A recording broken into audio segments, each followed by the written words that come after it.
partly, knowing that, status quo had not been working, and that's a pretty big sample size. Alongside Alex and T-Bone on BK, it's BK and Ferrario here on 101 ESPN. Welcome into The Price is Right. That's what it sounded like last night via TNT as Pete DeBoer. He's great in Game 7s, but boy, if his team loses before then, not great. Great in Game 7s in the third period, but in the first period, meh. It's not what you want. So the Stars were eliminated last night, 4-1 in the series, 6-3 in the game, and they pulled their all-world goalie, Jake Ottinger, after the first 2 shots of the game.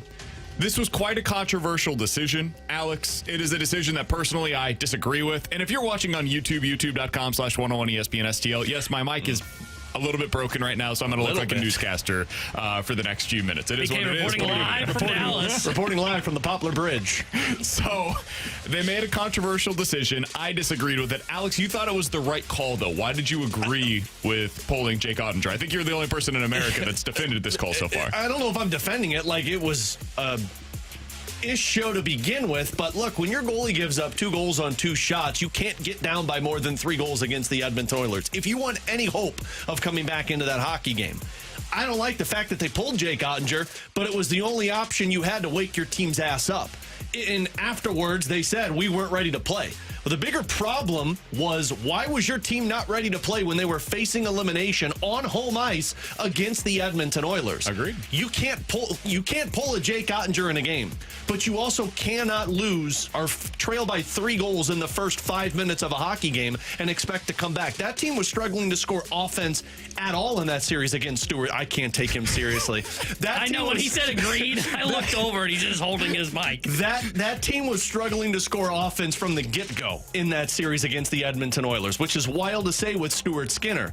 But 2 goals on 2 shots. Jake Ottinger had not been good at all in that series. The reason you pull him, 1, is to wake your team up, and it was the only opportunity you had to do it. It did do that, by the way. They got back into the game. Yeah, and 2, you got to hope that the other goalie can keep this without going out, without getting too crazy. Now, it did later on, but, Casey DeSmith, I thought, played a good game. It's just Connor McDavid went McJesus on him later on. Buck Hogg says in the YouTube chat that them pulling Ottinger cost me a $300 prop bet. So really, that's why they should have kept him in. Yeah. You know what, Buck Hogg? Pete DeBoer apologizes to you for your money. Yeah, did not apologize, it does not appear, to Jake Ottinger, but does apologize to you for costing you the $300 prop bet. If I put the Blues into that situation, and the Blues had Jordan Binnington in net, and Benner is your guy. That's the dude for the Blues. No way in hell am I pulling him in an elimination game. No chance, dude. So what this says to me, and I'll be curious, mentally, you know how goalies are, dude. These guys are a strange breed. I will be curious to hear what Mike McKenna has to say about this when he joins us coming up later on today. Man, I don't want to oversell this, but I genuinely was wondering it last night. Do you recover from this? Is this something that you just get over if you're Jake Ottinger, where you had a chance to be able to pull your team out of this thing, right? It's obviously 2 goals on 2 shots. That's horrible. You had your opportunity. You failed early. But you go into next season and you're just happy? You're good to go? You'll wash this off in the offseason. You move on. Everybody comes in next year and you're like, this time it'll be different. Yeah. I don't know if that's necessarily going to be the case. I don't know and either. So Jake Ottinger is the franchise. That's the guy that we look at and you say, okay, Dallas, great team overall. They've got all this talent, but Ottinger is the one that makes it possible. If you lose him mentally, well, now where are you at as a team? So I think there is more than just, hey, we gave up 2 goals on 2 shots that go into this kind of a decision. Yeah. I'm not making that call if I'm in Pete DeBoer's situation. Well, and it's hard to say if Jordan Binnington's in net, you wouldn't do this, because what's the prior games look like? Because, this were the numbers for Jake Ottinger. He won the first game, but had an .889 save percentage. He gave up 3 on 22 shots, .880. He was .750 in game 3. They put him back in there, and he had a really good game in game number 4, 935 save percentage, and then you give up 2 on 2. If I'm Pete DeBoer, I'm looking at this saying, okay, Ottinger hasn't been good at all in this series, and we are facing elimination. If we go down by 3, they scored in this series 3 goals, 1 goal, 1 goal, 3 goals. They have not been able to get more than 3. If Edmonton scores 3 in the first 5 minutes of this hockey game, I'm sorry, Bob Barker, if they do that, game over. There's no chance of this team coming back. So they pull them. Again, not a good look. I don't know what the hell the future is going to look like. Don't you at least play it out till the end, like second period? Like, what give if yourself it's some more time? 4-0 by the second period? I mean, in that case, you've lost anyways.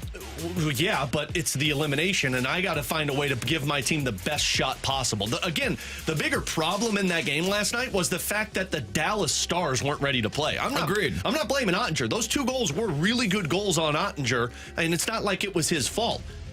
Why the hell is Essa Lindell and Thomas Harley and Miro Heiskanen standing around watching Edmonton just skate around I think them? the truth is they were hurt. Probably. Like, this team was banged up to the point where there was no return. Everybody's banged up right now, though, man. Agreed that not all the teams, though, are injured, right? A lot of teams are hurt. I think the Stars might be legitimately injured right now. I mean, they had dudes that literally missed playoff games. Like, we're not able to go. And you know, these guys will do basically anything to get on the ice if they can. Dylan Holloway was it. There was an article with him earlier today over on the St. Louis Post-Dispatch. And he was like, it was killing me to not be able to go out there. But this was an injury I could not play through. That's what a lot of the players on the Stars have been dealing with, including some of the guys that are now on the ice. We saw this with Colton Parayko. Just because you're out there does not mean you're anywhere approaching 100%. And I don't believe that the Stars were anywhere close to 100% in this series. And if you're going up against that team with those goal scorers in Edmonton, yeah, it's going to look a little dicey at times if you're not approaching 100%. I think the other option that they could have done, if you want to make the argument for that, is just call a timeout and just chew into your team on the bench. That's what they could have done and maybe should have done. But I understand on one point where Pete DeBoer is at, because like, your goalie has not been good in this series. He gave up 2 goals on 2 shots in 7 minutes. You needed a spark, and you hoped that Casey DeSmith came in, provided that spark, and you pushed through it. But again, I think the Dallas Stars have more issues than just worrying about one game with Jake Ottinger. 314-399-9646 is the Air Comfort Service text line to get involved in the show. We have a couple of texts that I do want to react to. One said, guys, I don't think pulling him was the big problem necessarily, but the comments post-game are way worse. Totally agree with that. The comments where you basically double down on it and then say, yeah, he's lost 6 of the last 7 games against this team. Like, it's a thing. That's that bump. Ran him over. Meanwhile, when Connor Hellebuyck couldn't make one freaking save at Winnipeg, their coach was like, yeah, we're going to keep going with him. Yeah, I just don't think that's the right way to handle this if you're in DeBoer's situation. And like, he has the relationship with Ottinger, so maybe Ottinger is just like the most mentally strong goalie in the NHL. He sure didn't seem thrilled about any of the decisions last night either. But DeBoer literally walked past him going to the bench, and while Ottinger was acknowledging all of his teammates, like giving him a pat, whatever. Just go ahead, Pete. Like, no even acknowledgement of the fact that he was walking by. Kitch used to have a saying about that, though, when he'd pull a goalie. He said, I don't want to get hit by a goalie stick, so I just let them be until after the game. Totally fair. But Cold Meatloaf says, BK, would you have been saying the same thing about... Sorry, you re-saying Cold Meatloaf. Why, he looks like a newscaster. The microphone is just... BK, would you be saying the same thing for Hellebuyck going into next year? You got pulled in every game in St. Louis. Are you expecting him to collapse next year? Jake will move on from it. I think it's a little different. There's context with the whole Connor Hellebuyck situation where the guy has sucked on the road in the playoffs for 5 years. That's not a 1-year sample size. Jake Ottinger, meanwhile, has been one of the greatest goalies in the league for the last 5 years. So you got one guy that sucks every time he gets here, another guy who stands on his head every time he gets here. Yeah, I'm going to have a little bit longer of a leash for the guy that is in the latter category, and that to me is Jake Ottinger. Yeah, I mean... Although, to be fair... He did mention in that post-game press conference he sucked against the Oilers the last 2 years. So well, he hasn't been good for a couple of years in the playoffs. Like, he's been okay, but it's not the goalie that you need. But, I mean, look, goalies are a rare breed. They find ways to shake things off pretty easily. It's the ones that are kind of psychopaths that are the ones that typically don't last very long. But, I mean, it's not an easy thing when you've got a Jake Ottinger who is young. He's starting to get into the Connor Hellebuyck yips now, though, to where it's like you've got an incredible team. They've got Mikko Rantanen, and I can't make a save. My coach doesn't trust me. What do we do from here? But this is also why Pete DeBoer hasn't had a whole lot of long-tenured success in the NHL. 3 years in Florida, 3 years in New Jersey, 4 years in San Jose, 2 years in Vegas, and then now 3 years in Dallas. The hitch? Yep. I mean, Hitch lasted like 9 years in St. Louis, man. Yeah, but the others... Short term. Okay. Maybe we call that the coaching carousel. Take two. We call that the Cassidy. Here we go. Is that a better one? We call that the Bruce Boudreau. That's what we call that one. We've got our Stanley Cup final set. Edmonton versus Florida, a repeat of last year's 7-game series, which was an all-timer. You excited about this? Oh, yeah. I mean, I am. I know people are a little bored with it. I heard Fastlane talking about this. There were some people texting in saying, like, look, I just want something different than what we had last year. No, you don't. You're full of you-know-what. Hey, you know what? I don't believe those Steve people. Harvey, keep it to the family feud over there. Calm down. I think they're lying. I mean, like, I get it. Or like, they're wrong. One of the two. If you wanted to see a different team, I could understand that. I am partially that way where I like to see teams that haven't had a shot to win the Stanley Cup. Really? Yeah. Like Edmonton and Florida, it's going to be a fun series, don't get me wrong. The two greatest players in the world, arguably, going up against the greatest team in the world over the last 3 years. The two greatest players in the world are Alex Ovechkin and Sidney Crosby. Not right now. Yeah. No. And honestly, they're not better than Draisaitl or McDavid. And they're on the same team. Yeah. That's what I'm saying. Like, you've got those two dudes at the peak of their powers, playing better than they ever have before, and playing the style that works this time of the year, while also having the greatest skill of any players in the world. Yeah, going up against the team that has personified like everything that Blues fans want their team to be. That is the Florida Panthers. And really everything that most hockey fans want their team to be. The Florida Panthers have instilled that into their team for a 3-year stretch, going on one of the greatest runs that we've seen in the modern NHL level. I get to see those teams in back-to-back Stanley Cup titles. Hell yeah, dude. Sign me up for a third one next year. First of all, Chuck Woolery, stop yelling at me. Keep it to yourself. Sorry. Secondly, I would have liked to have seen Dallas in the playoffs over Edmonton, just because it's a team that hasn't been there since the 90s in terms of winning it. Nothing for me. I would have liked to see Dallas, but it's going to be fun. When you look at the numbers of what those two teams had last year in the Stanley Cup final, it was toe-to-toe the exact same number. So it will be an exciting series, Dick Clark, but I would have liked to see a different team with a shot. So he said, BK is frisky today. I think it's the mic. I don't know. It's rubbing off on me a little bit. What's rub It's off? also Friday on a short week. We've got the extra hour as well. And Alex got a little loopy. Thank God Marshall's here. Marshall, fix the game show host over here. I was a little loopy in hour 1 today, so we'll see what we can do. We've got Marshall coming in. He's going to fix my mic for me. Coming up next, can the Cardinals be the recreation of the 23 Rangers? T-Bone says yes. I think everybody else says no. We'll talk about it next year on 101 ESPN. Text us anytime at 314-399-9646 on the Air Comfort Service Heating, Cooling, and Insulation text line on 101 ESPN. $2,500 off a new cooling system with the longest warranty in town at SwissAirSTL.com. Get in the zone, AutoZone. Welcome to Bundle Deal Days at AutoZone. Well, I do need a bundle of things. When you bundle, you save. Do I save if I bundle oil with an oil filter? Save up to $12 on that bundle. What about brake pads and rotors? Bundle those and the brake pads are free. Can't save more than free. You can save on hundreds of deals during Bundle Deal Days. Ends June 2nd at AutoZone. Get in the zone, AutoZone. Restrictions apply. Duralast brake pads only. Progressive knows if you have to choose between everyday life and your RV wins. What, are you going to take the RV to the mountains or go pick up your dry cleaning? RV wins. Are we cleaning the gutters or taking the RV camping? RV wins. Are we getting a new passport or cruising up the coast? RV wins. Don't forget, you got that trip to Sweden coming up. Oh, yeah, passport, then RV. With Progressive, you can bundle your RV with your home or auto and save with a discount and spend more time enjoying those savings in your RV. Progressive Casualty Insurance Company affiliates and other insurers not available in all states and situations. Save big on everything for your next project when you shop at Menards. Take on outdoor cleaning projects easily with a Husqvarna pressure washer. They have the power for making short work of any job. The Husqvarna 3600 PSI model lets you select pressure settings for each job with a turn of a knob. On sale now through June 1st. Plus, check out our weekly flyer on Menards.com for more great deals happening this week. Save big money at Menards. Spring into a new home with amazing savings at TR Hughes. Hi, I'm Jason Hughes with TR Hughes Homes, and we are currently offering half off up to $40,000 in options and up to $5,000 in closing costs on brand new to-be-built homes at select TR Hughes communities. That's right, half up to $40,000 in options and up to $5,000 in closing costs. Visit trhughes.com for details. The choice of a home builder is an important decision and should not be based solely on advertising. However, you really should visit trhughes.com. Ugh, my storage is full. I have to delete some photos. Don't need these. Our holiday world trip? You can't delete those.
Never heard fewer referenced statistics in a show than you will today by me. Thank God. This is off to a great start during any of the segments. So, that is what causes Ferrario to yawn. So that's true. You just go on with your stupid numbers. Just be aware, it's going to be me freelancing today. Oh, free holiday, let's go! Whatever you take that for, that's where we're at. All right, he's Alex. That's T-Bone on BK. If you're somebody that typically is listening to TMA in this hour, just a heads up. Yes, BK and Ferrario. Apologies, or you're welcome, depending on your perspective of how you feel about this show.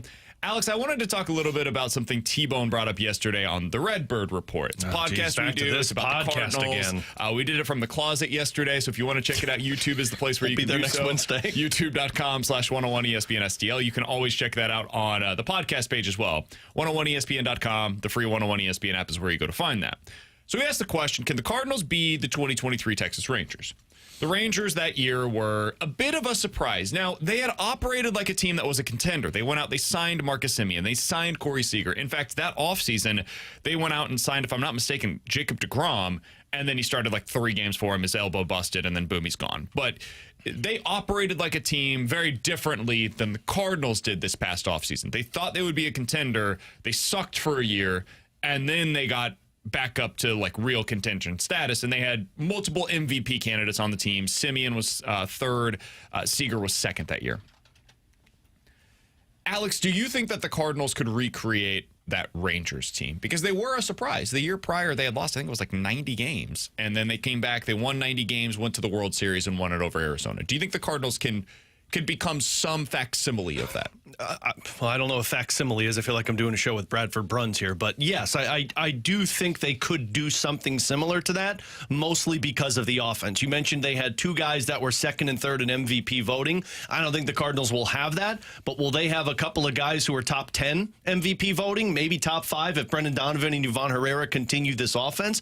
Possibly. But the way that I remembered that Texas Rangers offense was that from top to bottom, it felt like they were dangerous in every aspect. For sure. And that's where it does feel like this Cardinals team is at. That was the year that Adolis Garcia popped off and looked like he was going to be a consistent MVP 40 candidate. home runs that year. Yeah, everyone was like, Cardinals screwed up again. Not so much right now, but with Semien, with Seager, with Adolis Garcia, with a couple of younger players like Josh Jung, it just felt like you couldn't find an out with that team. And that's what it does feel like right now for the Cardinals. Can it sustain all season?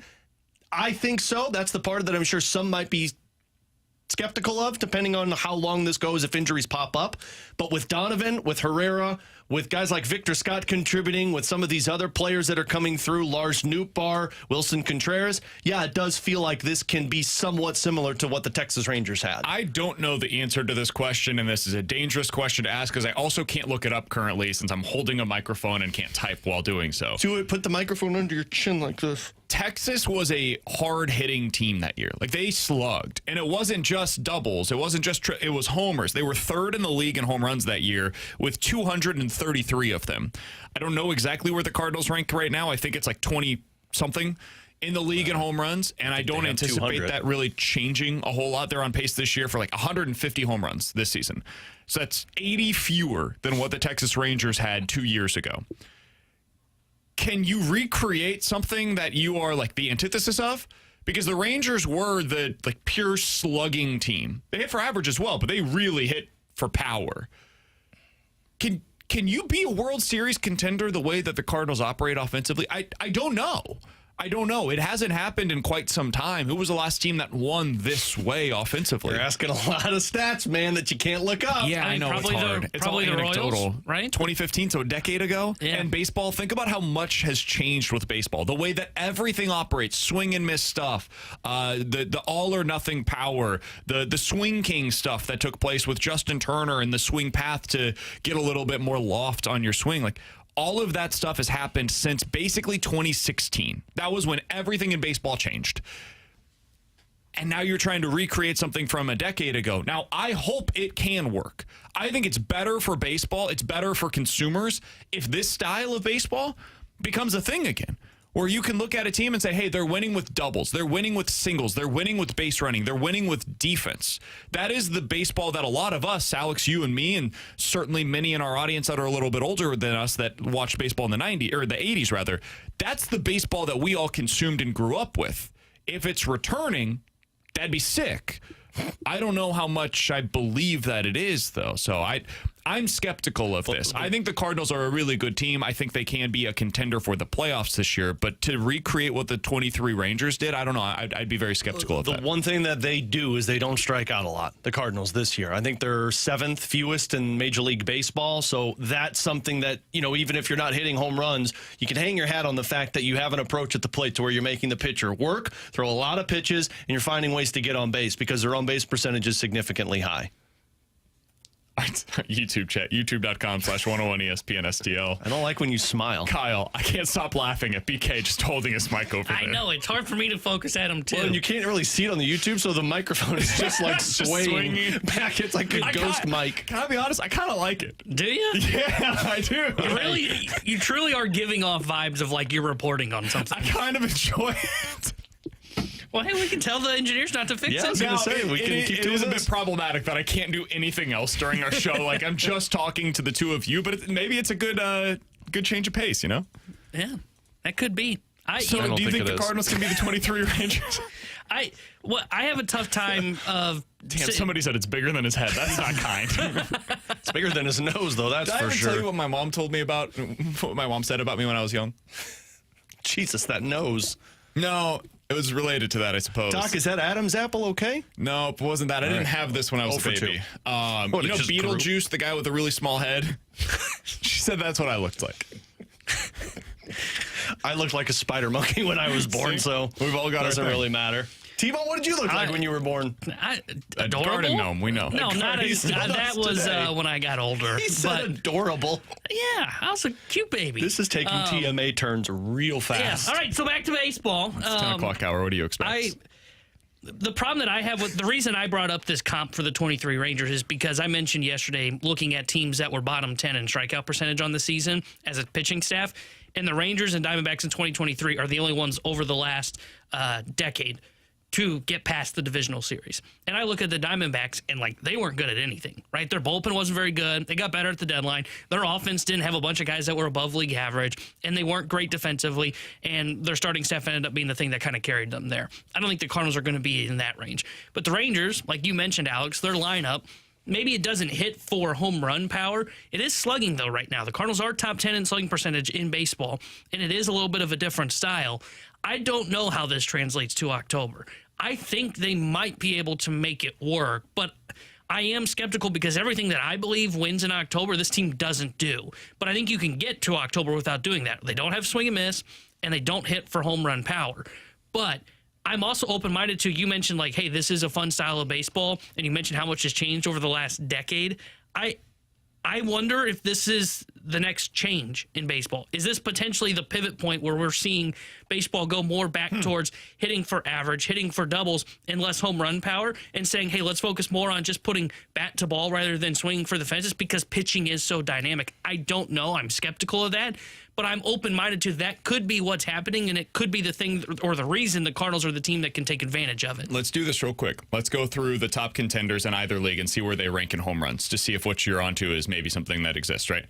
The Detroit Tigers, where do you think they are right now in home runs hit so far this season? They're probably top 5. 9th. They have 65 on the season. The Yankees... Oh, they're up there. Them torpedo bats, they were a big deal. I'll go with 1. The Seattle Mariners, they've got a great pitching staff. They hit in a really tough hitter's park. Where do you think they rank in home runs so far this season? They got to be top 10 because they got that Cal Raleigh. Raleigh? Yeah, the big dumper, right? What? Isn't that what he's called? They call him the dumper. It's not nice to call him that. Yeah, you don't call people that, man. Yeah. I think that's You don't his make nickname. fun of people's body parts on the air. Isn't his nickname the dumper? Big dumper. That's a terrible nickname. Is it because of his big butt? I don't know, but it's got to be because of his big butt. It's got to be the worst nickname of all time. But where do you in think hockey that would be emphasized because you got to have a big butt to play? Where do you think the Seattle Mariners, who are 30-25 on the season, where do you think they rank in home runs hit so far 10. this year? I'll say 10. 6th. The Cleveland Guardians, where do you think they rank? I don't know how much power they actually have. They got a lot of power, do they? I'll say top 10. It's a BK They're game. 16th. Okay. So that might be your team. The Minnesota Twins, who never allow a run, where do you think they rank? They never allow a run? Dude, their pitching staff has been absurd. Not when they face the Cardinals, am I right? Yeah. They were terrible to start the year, and since have been great. I think their home run, their power's got to be terrible. They don't have home run hitters on that team. I'll say bottom 10. They are bottom 10. They're they are what you are, but they're elite in the pitching department. So, like, you kind of have to give somewhere to get it elsewhere. The Houston Astros right now are 18th in home runs so far this year. The Phillies are up there. They are 11th, tied for 10th with Baltimore. The Cubs right now are 4th. The Dodgers are 2nd. The New York Mets on the season are 15th, or tied. Actually, they're tied for 13th on the year. And then the San Diego Padres, that's another team that you could maybe use as an example of this. They're 22nd. The reason I bring that up, the vast majority of the teams that I just mentioned that are good, they're doing it because they're hitting the home run ball. Or at least in part, that's a significant piece of their success. The Cardinals are, again, an outlier. And when you look at this, man, T-Bone brought up the numbers the other day of teams that have made the postseason with a bottom 10 staff and strikeout rate. The Cardinals are like a quarter of the list. And it's happened over the last 5 years. And now we're talking about the Cardinals, again, being an outlier. I'm not telling you that's a bad thing, but it just speaks to they are building this team in such a different way than what baseball is going toward. Again, that doesn't mean you're wrong. The Eagles just won the Super Bowl with a run-first offense in a league that is going toward the pass, and they were better than everybody else because they built something that I don't think other teams were prepared to defend correctly. So maybe this is right because teams have gone so far toward home run hitters that they're giving up something defensively, and now you lack that defensive ability, so when the ball is put in play more often, it becomes a hit more often. I don't know. That would be my theory as to why it's working the way that it is right now.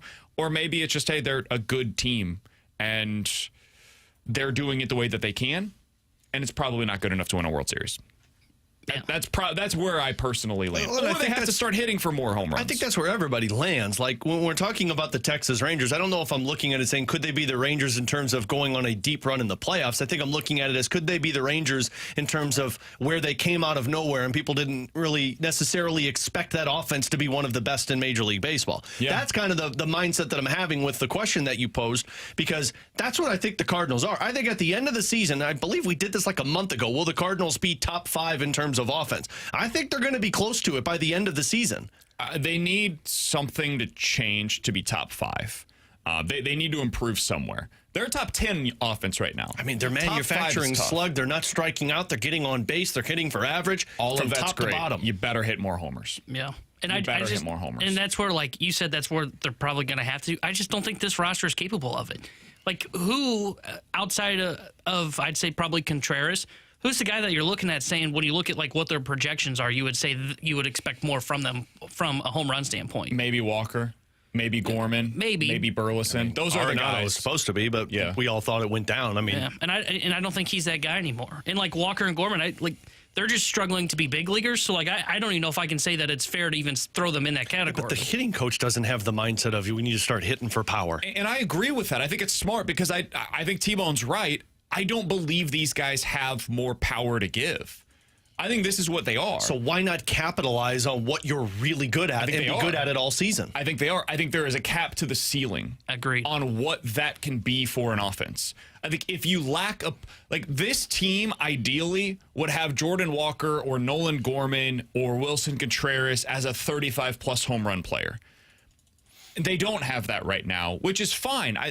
None of this is to diminish who they are. The Cardinals are a very good baseball team, and we talked about this again yesterday on the Redbird Report. You can make a pretty strong argument right now. They are the most well-rounded team in all of baseball, certainly in the National League, because they're top 13-ish in every statistical category, and most teams have a clear weakness, whether that be defense, bullpen, offense. There's something where they're deficient.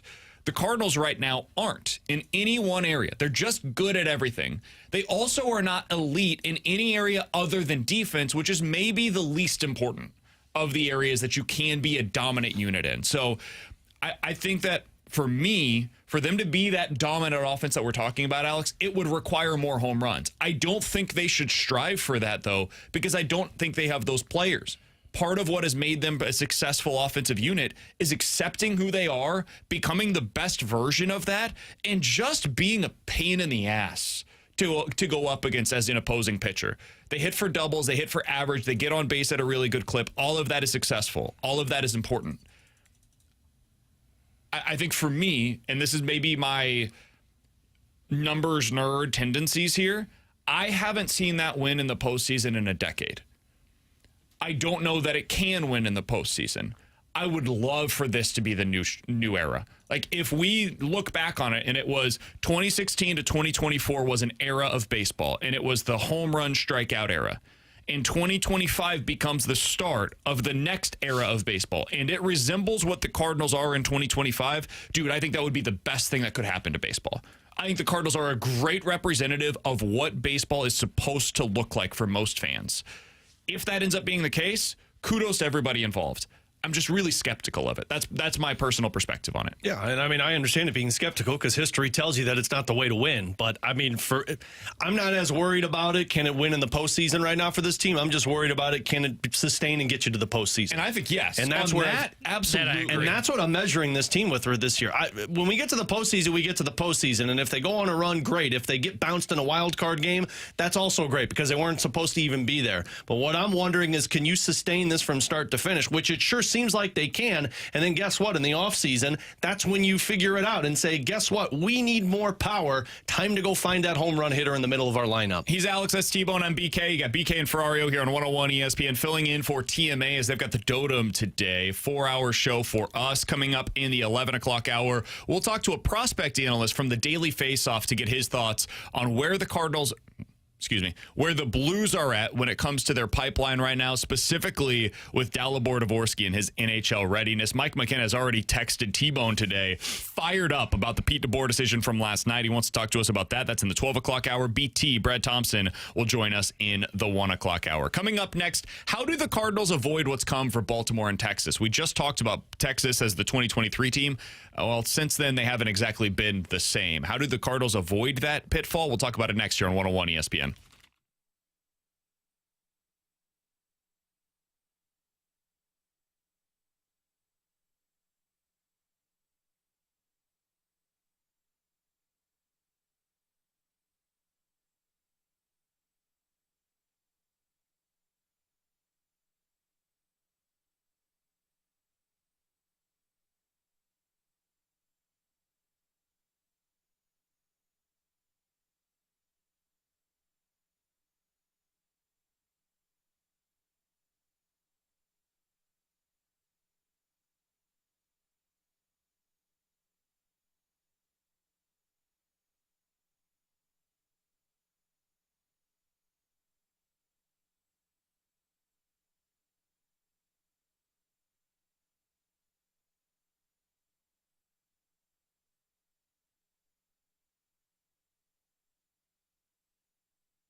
Tanner Hendrickson here with a Sports Center update driven by Johnny Londoff Chevrolet and Johnny Londoff Autoplex. Cardinals back in action tonight as they start a 3-game series at the Texas Rangers. Matthew Liberatore will be on the mound for St. Louis.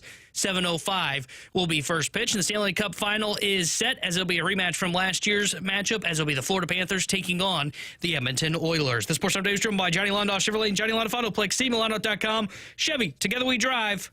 Are you kidding me?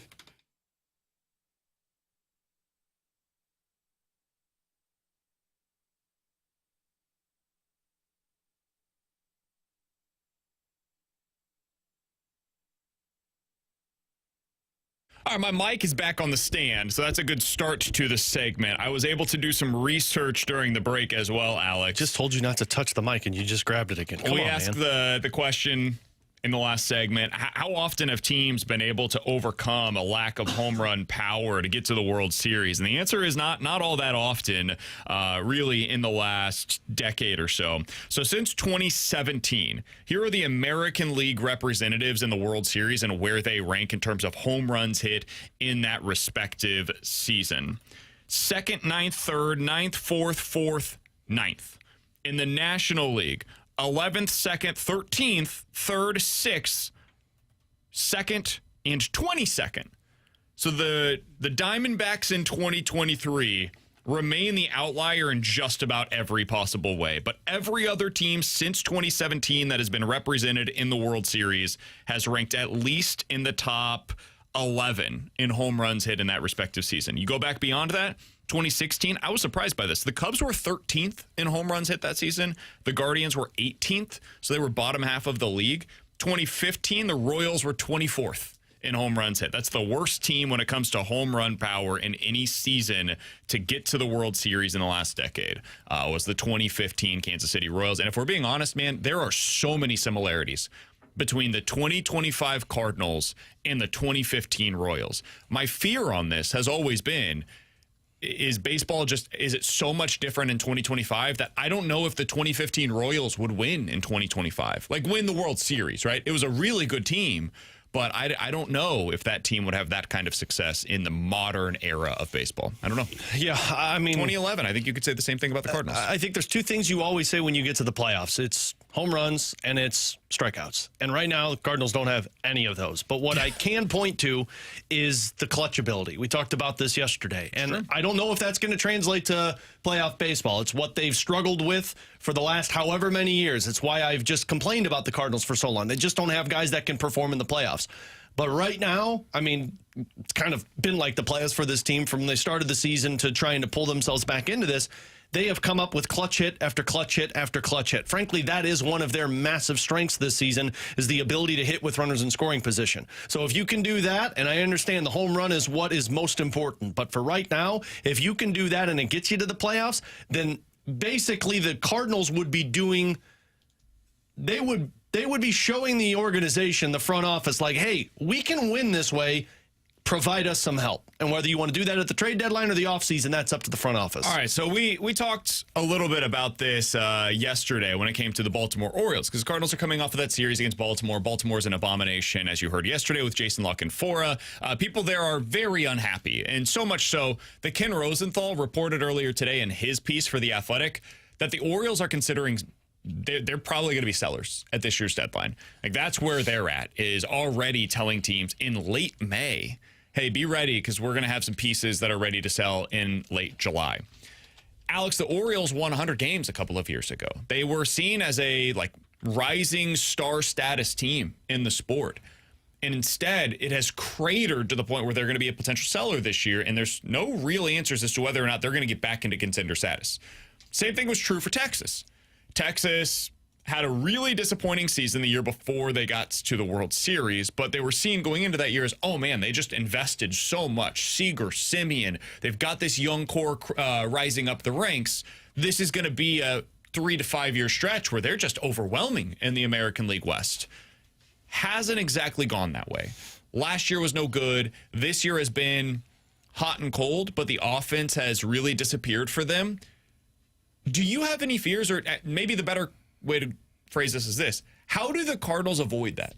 How do they avoid this becoming a one-off of, hey, really good 2025, and then it went back to kind of what it was before. How do you avoid that? Man, I don't have an answer to that. I mean, like, I think what I would say is don't be overly aggressive would be the only thing I can think of. But the Baltimore Orioles were literally the polar opposite of that. They weren't willing to give money to Corbin Burns. They didn't make any trades to try and right the ship for them. So it kind of feels like those two organizations are on different platforms, because Texas was very aggressive to try and win that World Series. And I don't know if it blew up in their face, but it kind of set them back a little bit in terms of the plan, that whatever they had in place to the development process. But the Baltimore Orioles were the polar opposite of that. They just kept everything in-house, and they said, well, look, we're a 100-win team. Let's just keep doing it this way and not spending money and just develop. I'm not concerned about that at all, because I feel like the Cardinals are just sticking to what this plan was. It's why I think the trade deadline is so uncertain for a lot of people, because you don't know if they're going to sell or if they're going to just stand pat, or even if they're going to try and bring in reinforcements. But what I would say is don't veer off of what the plan was at the beginning of this season, to let the young guys direct where this team is going, giving them ample opportunities, and frankly, don't mortgage the future just to go make one big trade to go win a World Series this year. Stick to kind of what this has been. See, I disagree on sticking to what the plan is. And what I mean by that is I'm not just like mortgaging the future, because they're not in the spot to where they should be in a all-in mode that I would call it, because we all agree in this room they're not World Series contenders. That doesn't mean you shouldn't add. I think you should add to try and just bolster your chances to see if you can make noise in the playoffs. And like weirdish happens, man. Like I think the Dodgers will be healthy by the time we get to October. They haven't proven they can do that. And I do think, just to stick with that point for a second, what Texas did I think was commendable, and also probably is hurting them right now. They traded Cole Reagans, who could really help them on the pitching staff side of things, for half a season of Aroldis Chapman. They traded TK Roby, would not be impacting their major league roster. Also traded Thomas Sajaci, who could probably help them right now when it comes to their offensive struggles. Wouldn't be the cure-all, but would be a piece that would be nice to have this year for them. And they did that for Jordan Montgomery. It was all worth it. Flags fly forever.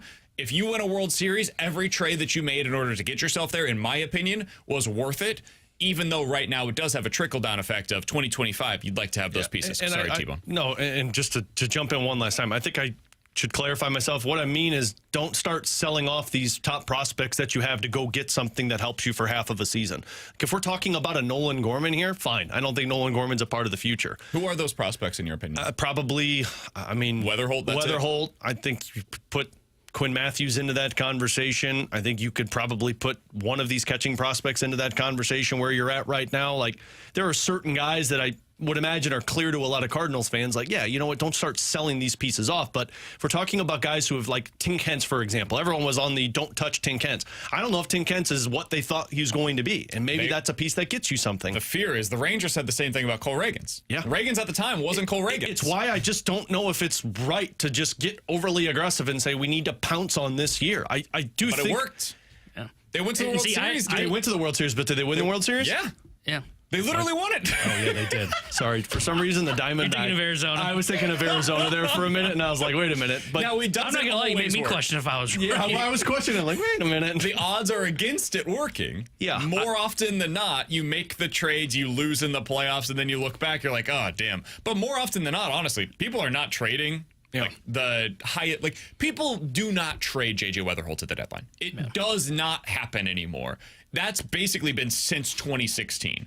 Now, you may get a player that becomes J.J. Weatherholt that is dealt at the deadline, but the hype of Weatherholt, who's a top 15 prospect in baseball right now, those guys almost never get dealt at a trade deadline. And if he was going to be dealt, it's for Juan Soto. Like, that's the level of player that you'd be getting in return with multiple years of control remaining. And the Cardinals aren't making that kind of a deal. Yeah, I agree with that. But I think, like, once you get past, like, maybe your four best prospects that I would say, I think most of those guys are expendable. And I like, as much as we want to say, well, maybe those guys could have helped that the Rangers moved on from, man, they won a World Series. And if we're being honest, Thomas Sajaci, though he is a good offensive player, he's not fixing their problems. Like, let's just be honest. They are terrible offensively. One of the worst in baseball. I don't think he can even help them out in that situation. But I think the lessons to be learned from the Rangers and what happened to them isn't anything about, like, okay, how do you avoid this happening? Because, like, there's just times where it's going to happen where a lot of the young guys don't take that next step forward. In fact, Cardinals lived through that with a bunch of prospects here in St. Louis. I think the lesson is you've got to capitalize when you feel like you've got a chance. That's what I think the lesson is, too. And I think that is where they did this right, looking at 2023. Now, maybe they don't they didn't get to the playoffs last year. Maybe they don't even get back this year. Man, they've got that banner, and that thing is going to buy Chris Young like 5 to 7 years of grace from the Rangers fan base. And that 2023 season, capitalizing on it then, is what makes all of this like, okay, I can live with it, right? It's frustrating because those young guys have not only not taken a step forward, a lot of them have taken significant steps back from where they were in 2023. Most of them, honestly, have taken a step back from where they were that season. And that's why, like, man, as I look at this team right now, I don't know if these guys are going to be better than what they are right now. I don't know. I hope that they will all continue to progress. And Mason Wynn is not only just a good hitter, but, like, this guy is going to end up being Francisco Lindor, right? Like, I hope that ends up being the case for him. I hope that Lars Nootbaar stays healthy for the next 3 years. I hope that Brendan Donovan is this good, batting .335, and continues to get better. Maybe he's a 300-plus hitter for the rest of his career, and he stays with the Cardinals for the rest of his career. I hope all of these things continue and then some. I hope Walker, the progress that we've seen in the last 11 games, is real, and this is just who he is now. Strikes out more often than you'd want, but God bless it, does he hit the ball hard. Like, those things would be great. Traditionally, that's not how this works. More often than not, dude, half of the names that I just said were watching their career years. Like, that's very likely to be the case. So it puts you into a dicey situation where, no, I don't want to go all in on this team. I'm totally with you, Alex. But if they continue to play this way, I absolutely think it is worthy of you going out there and exploring, not just adding, but adding real pieces. Like adding something that really helps you once you get into October. Like adding a home run hitter that comes off of the bench for you. And adding a starter that can start a game 2 or a game 3 of a playoff series to where I'm going out there with Sonny Gray, Matthew Liberatore, and whoever it is that you add before I ever even talk about the potential of Eric Fetty starting a playoff game for you. That's where I think this team hopes that it is once we get to July. And then, hey, man, if they take a step back the way that Baltimore did, the way that we're seeing right now with Texas, at least we tried to capitalize on it in that first good year. I don't know that there's anything you can do, honestly, to really prevent what's taken place with those teams. I think that's just baseball. I think that's young guys coming up, making adjustments, and then the league makes an adjustment to them, and then sometimes there's not that adjustment back, or it takes longer than you'd like for that adjustment to come back for them. I think last year we saw that from Corbin Carroll. Corbin Carroll, it took like 5 months for him to adjust to the adjustment that baseball made to him, and then now he's an MVP candidate again. But they had a lost season because he was lost for half of the season. So it's my long-winded way of saying capitalize while you can. The Rangers did it. The Orioles didn't. If this season is that season for the Cardinals, so be it. Sounds great to me. Yeah, and I think the Orioles' bigger problem, too, at least hearing Jason complain about them yesterday, was I think they lost that team and the inspiration from that team once they made the decision with Corbin Burnes. Maybe. When they were like, look, we're not paying this guy. If you're a team that just went out there and produced for back-to-back seasons and has been dog poo for a long time, how do you have any motivation to continue that? That's how you get stale, as we talked about yesterday. Of this is you just never know who that piece is, right? Well, like it could have been Corbin Burnes. It also could have been who was the outfielder? Anthony Santander. Mm-hmm. Yeah. Maybe that was just a bigger piece to their offense than what they thought. Maybe the lack of veterans around was actually a problem for them, and they didn't know it because they had a couple of those guys until they left via free agency, and then things started to started this downward trajectory after. Maybe it's Brendan Donovan. That if the Cardinals let him walk, that's the thing that changes where you're at currently. Now, you got a couple more years of this with Brendan Donovan before that becomes the case, but that's that chemistry within the locker room that you just don't know until it's gone. Yeah, I think the bigger issue for the Orioles is, and I think some of that plays into it, maybe it was losing some of those veterans like Santander, Corbin Burnes. It was them not realizing where they were as a pitching staff and then spending on the margins, right? Like if we're being honest, they had a very Cardinals-y offseason where they brought in Charlie Morton. They signed a right-hander from Japan that he's a good pitcher, but he doesn't have any swing and miss, and it's just hard to really have long, sustained success that way. And then you don't re-sign your ace, so you looked at the rotation and said, well, maybe a young guy takes that step, which is a huge just shot in the dark. that was a very Cardinals-y offseason that the Baltimore Orioles, that we criticized the Cardinals for in the past of, hey, you got to quit spending on the margins. You've got to go out there and get somebody that can really lead that rotation. I think that was their biggest problem. They are the 2023 Cardinals is who the Orioles are.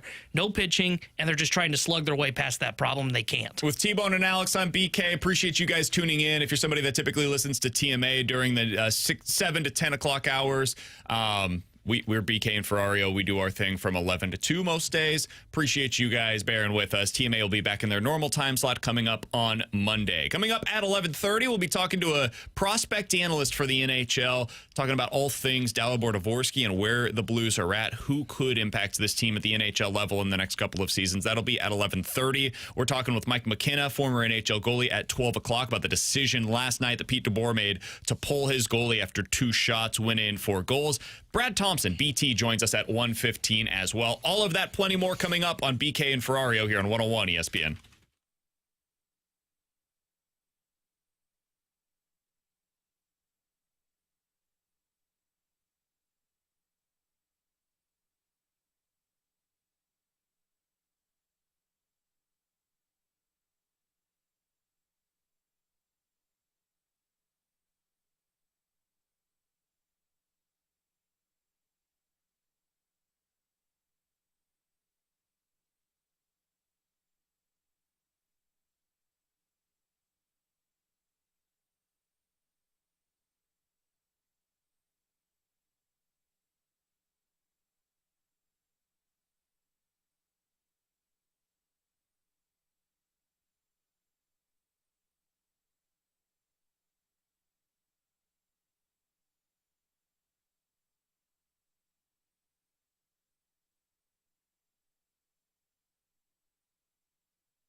Alex, you need another coffee, brother? Yeah, we're getting our shingles replaced on our roof, and they were there this morning at 6:30. Oh, really? So there's nothing better than all of your kids waking up from this.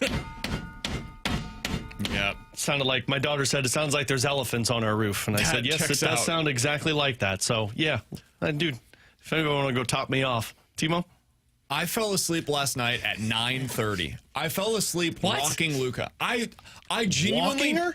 Rocking, excuse me. Oh. What are you, walking outside? I don't remember the last time I fell asleep before like midnight. And last night I was out. I was Remember when you guys out. like 2 years ago used to yell at me because like, you go to bed at 9 o'clock all the time? I just said I don't remember the last time that I went to sleep before midnight. Getting there, apparently. I don't. Welcome to the club. Yesterday, I don't know if it was Pilates. I don't know. We had a really long day with the show because we had 10 a.m. start, and then we did the Redbird report after the show. I was mentally, physically, and emotionally exhausted. Wait till you and Kara say. Tough job that we do here, man. Talking about sports for a living. I don't know how. It's just the 4 hours. I don't know Just how we wait get through it. till you and Kara say, let's have another one. We can handle one. We're ready for two. Text line immediately coming in with praise. Alex, remember when the Diamondbacks won the 2023 World Series? That was cool. Man, what a year that was. I remember Corbin Carroll. Oh, stud. MVP of the World Series. Jordan Montgomery pitching for the winner that year. Yeah, he's on the Diamondbacks now. Is that what happened? You thought that the Diamondbacks I was like, Jordan Montgomery pitched in the World Series, right? And I'm like, well, yeah, he won the World Series. He was on the Diamondbacks. Yep, that's exactly what happened. All right, 314-399-9646 is the Air Comfort Service X line to get involved in the show. YouTube chat is available for you, as always, at youtube.com/101ESPN-STL. All right, so there was a great piece earlier today by Katie Wu over on The Athletic. And the idea behind it, like the premise of it, was basically Cardinals have some tough decisions to make again when it comes to playing time. Jordan Walker is playing well. Alec Burleson is playing well. Ivan Herrera, you want to get in the lineup every single day, but you also want Pedro Pais behind the plate right now because of how good he's been defensively, and it's pretty clear the Cardinals just don't trust Ivan Herrera yet as a everyday catcher. And if the Cardinals were on pace to win like 75 games, I think they would just have him out there 2 out of every 3 games still. Just let him develop behind the plate while you continue along here. Well, now they've got something different. The expectations are suddenly reemerging for the Cardinals. And now this is a team that we're talking about not just as a playoff team, but we've been spending the 10 o'clock hour saying, what does the ceiling look like for them? So Ollie was asked in this piece about how you navigate this. How do you make it work playing time-wise with all of these guys?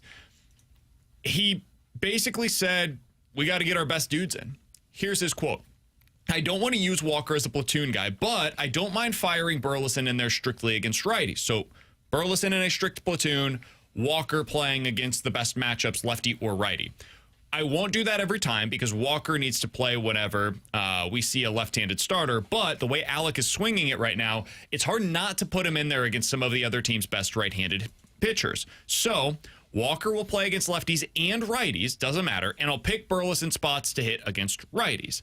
I would also like to see Herrera play in there every day. It's going to be mostly at the DH. I'll pair him with a couple of guys throughout the week to catch, which gives Burleson a shot at playing first and getting Contreras a day off of his feet.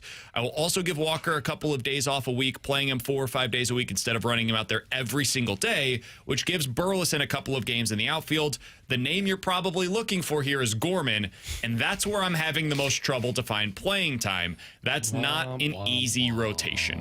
I just picture Ollie with this little smirk on his face when he said that. This is going to like sound really mean, but does anybody care for Nolan Gorman right now? Not him personally. I'm not taking a personal attack, but does anybody really care about seeing Nolan Gorman play? No. Because like to ask how are you asking me or are you asking John Mozeliak? Yes to both, but I also think the answer should be no to both. If I'm John Mozeliak, like, dude, like, I get it. We were giving him runway, but guess what? Nolan Arenado opted to stay here, so that runway became, okay, well, you have to outperform Brendan Donovan. No, you have to outperform Victor Scott. Sure. Let's be honest. Sure. Fine.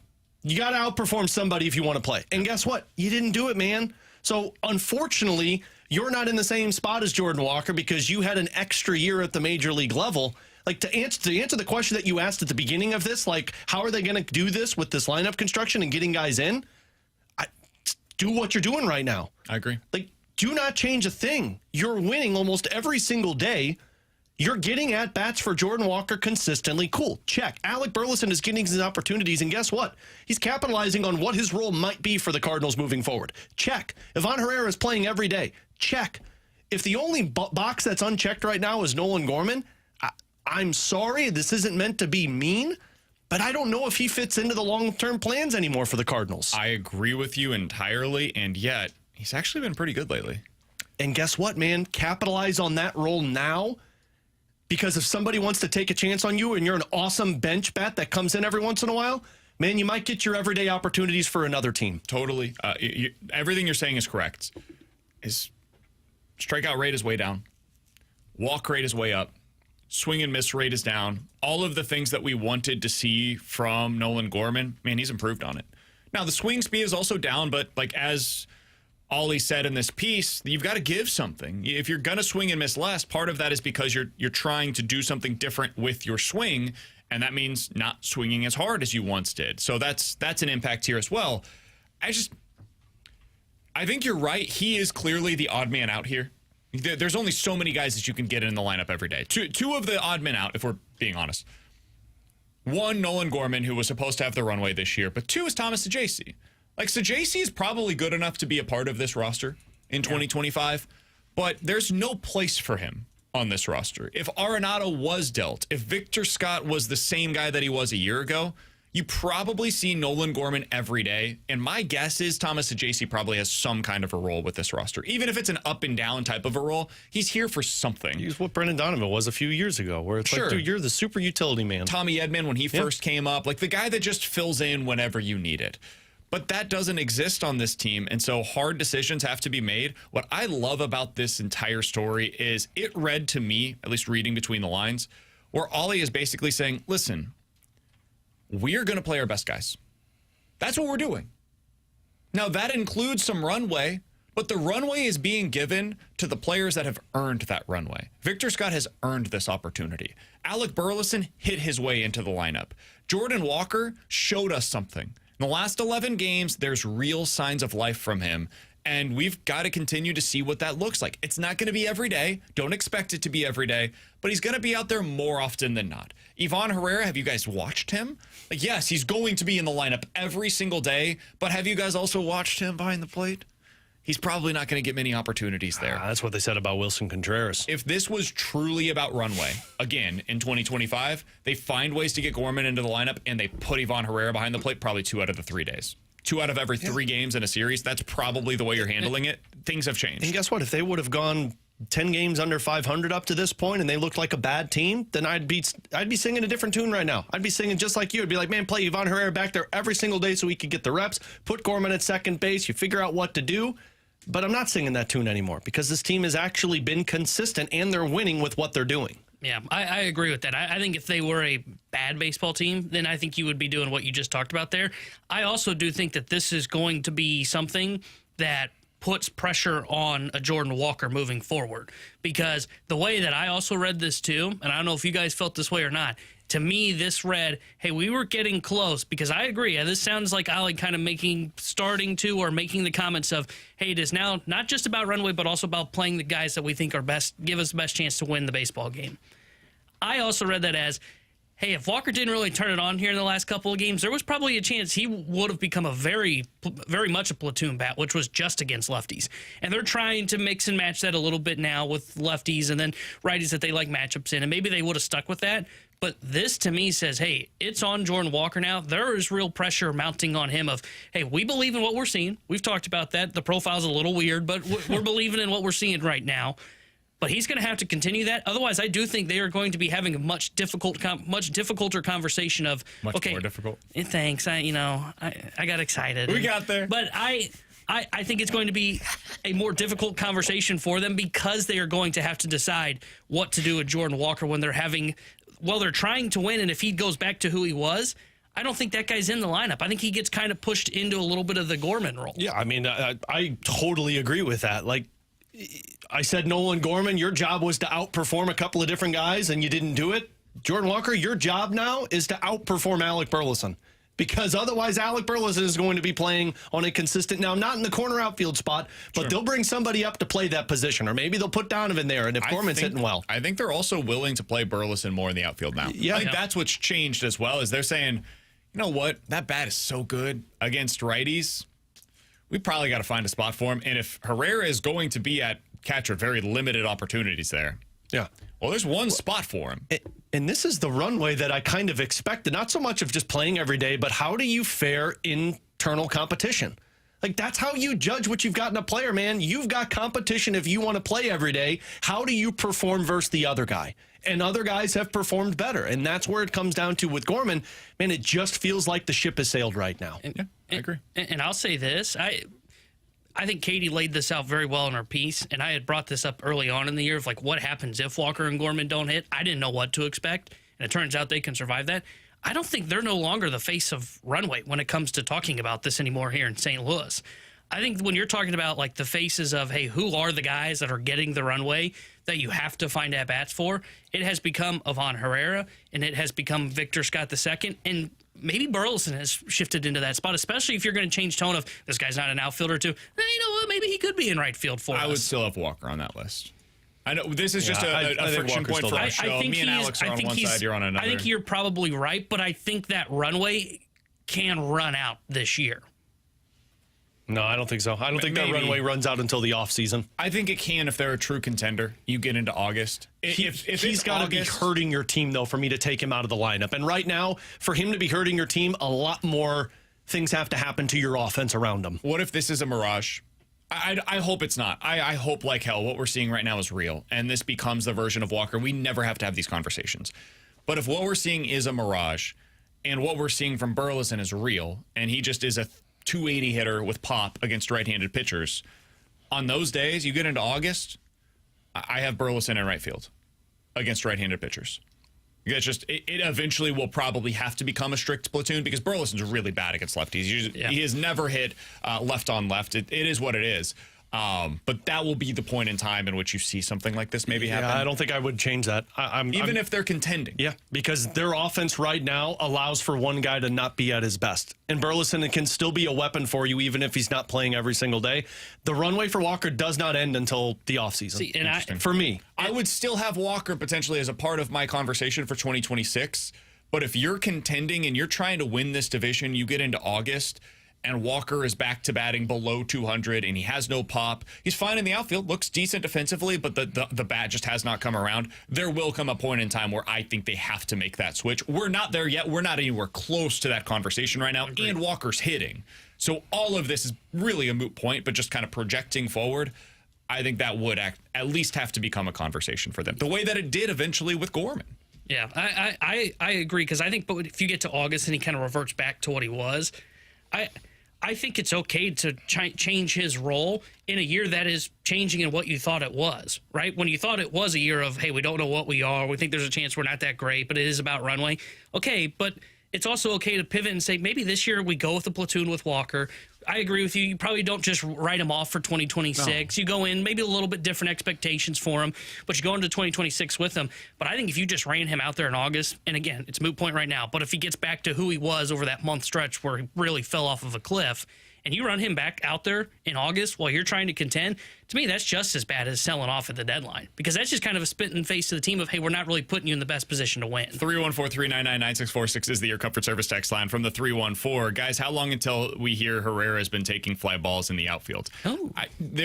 Until a pitcher throws him under the bus like Flaherty did with Wilson Contreras. I will be really curious to see what the Cardinals decide to do with his long-term position, because I'm fine with him being the DH, don't get me wrong. I do think as a young player, you would like to see him somewhere positionally. I think he's your next first baseman. Maybe, but you've still got a couple of years of Contreras. That gives you a couple of years to work with him in that position and keep doing this with Herrera. But Burleson is also first baseman. You just mentioned it. Primarily. Burleson might be your outfielder moving forward. I don't think they would like to have him there. Ideally, I think you'd prefer to have him as your DH or first baseman, most likely the first base option there. So I don't know what that means. I don't know if Herrera is capable of being an outfielder. Yeah. I have no idea. And I don't think there's anything wrong with having a consistent DH every single day if the guy's going to hit the way that Ivan Herrera is hitting. No doubt about it. Coming up in 15 minutes, we'll talk prospects with the Daily Faceoff's prospect analyst to get his thoughts on where Dalibor Dvorsky is and how far away he is from impacting the NHL club for the Blues. But next, Alex, speaking of the Blues, you said something earlier today that caught my attention. There's really no pressure on them to get a deal done with Holloway or Broberg this offseason. Doesn't mean they shouldn't, but there's no pressure to get it done right now. You'll explain why coming up next year on 101 ESPN.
This text comes from the 314. There may not be pressure to get a deal done with Holloway or Broberg, but the longer they wait, the more expensive they get. Alongside Alex Ferrario and Tanner Hendrickson, I'm Brandon Kiley. This is a quote from Dylan Holloway today in the St. Louis Post-Dispatch. This is to Matthew DeFranks, who does a really good job over there covering the St. Louis Blues. Quote, obviously, signing an extension would be really nice. It would be something that would be great. At the end of the day, it's not up to me. It's up to management. I still have one more year to prove myself.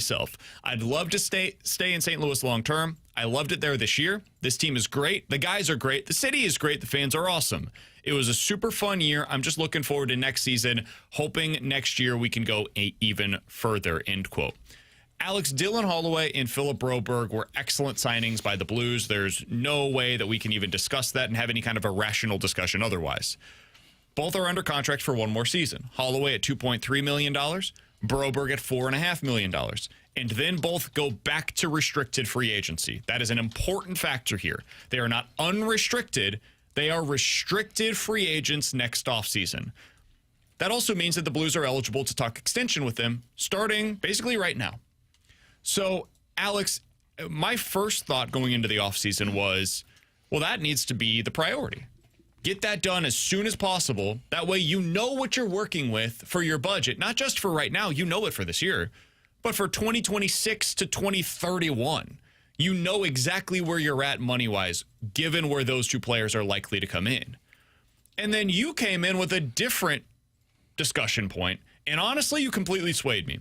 And now I think it is not only not important to get these done, but you can wait really as long as you need to unless they're willing to sign essentially on your terms. Explain why. Because the text that said there may not be pressure to get a deal done with those two, but the longer they wait, the more expensive they get. How expensive do you expect Dylan Holloway and Philip Broberg to be? Because if you think they're going to be $10+ million players, I'm sorry, but you're sadly mistaken. I know the cap is going up, but we're talking about one really good year of Dylan Holloway and one really good year of Philip Broberg. That doesn't mean they just all of a sudden become $10 or $11 million players. And even if they go out and put up 35 goals this upcoming season and Philip Broberg goes out there and puts up 50 points, that doesn't all of a sudden mean, cool, we won $11 million, because that's not what teams are going to offer. So the reason it's not a priority for the Blues is because they can't outbid themselves from what the Blues are willing to offer. Like, go ahead and look at the cap projections for next offseason. Right now, Puckpedia says they've got $41.2 million in cap space. Now put into that consideration Krug on LTIR once again. It's $47, almost $48 million of cap space. And the only guys priority-wise that you're talking about locking up are Dylan Holloway, Philip Broberg, and Zach Bolduc. So, and by the way, let's hypothetically say Foxa gets a multi-year deal at $2 million and Hofer gets a multi-year deal at $2.5 million. Possibly Fowler. But yeah, your point remains. Maybe. But we're talking about combined with all of those guys, $8 or $9 million. Maybe.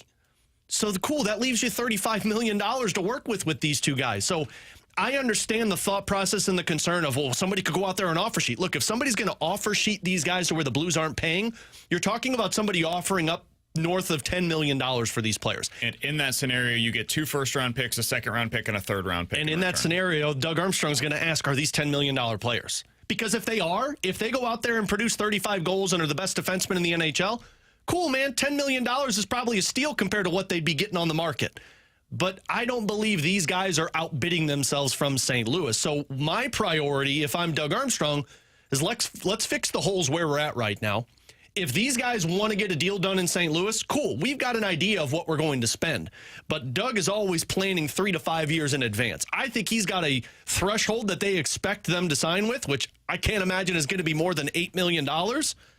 And if they go to these two players that are 23 and 24 years old and say, hey, 8x8, you willing to take it? Sure. What year did Jordan Kyrou sign his extension? Do you remember? That was prior to the 23-24 season, right? Prior to last year. Yeah, 2 years ago. 2 years ago is what it was. So he was coming off of a season in which he had 37 goals, 73 points in 79 games.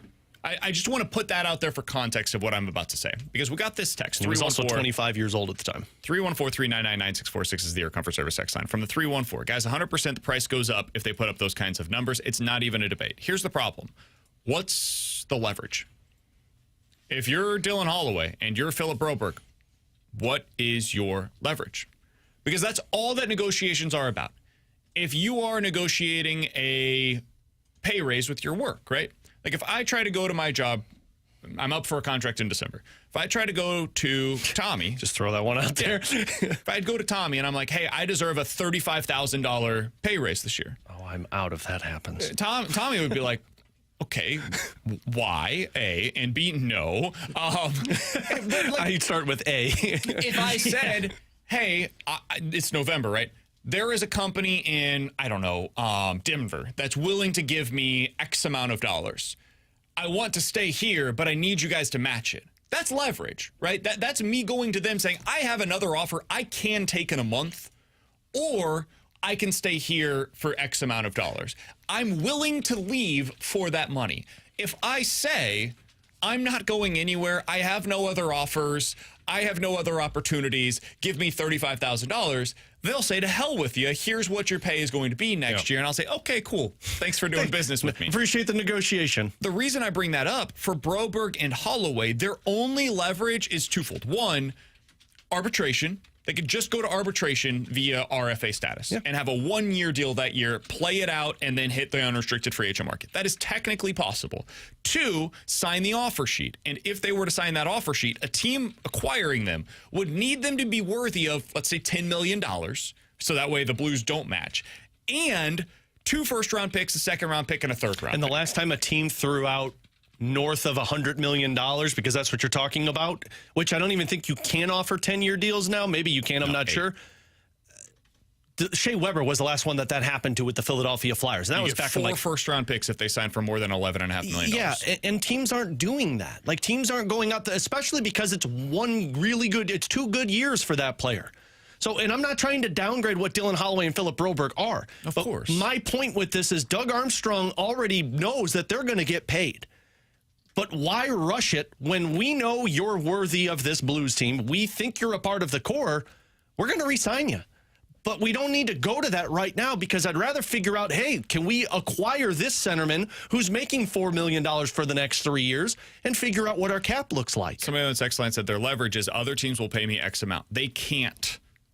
They can't. They're not unrestricted free agents. That's why this is different than what happened with Mitch Marner.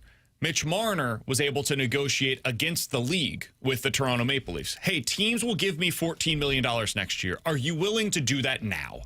If no, I'm hitting the market and I'll go sign for the highest bidder.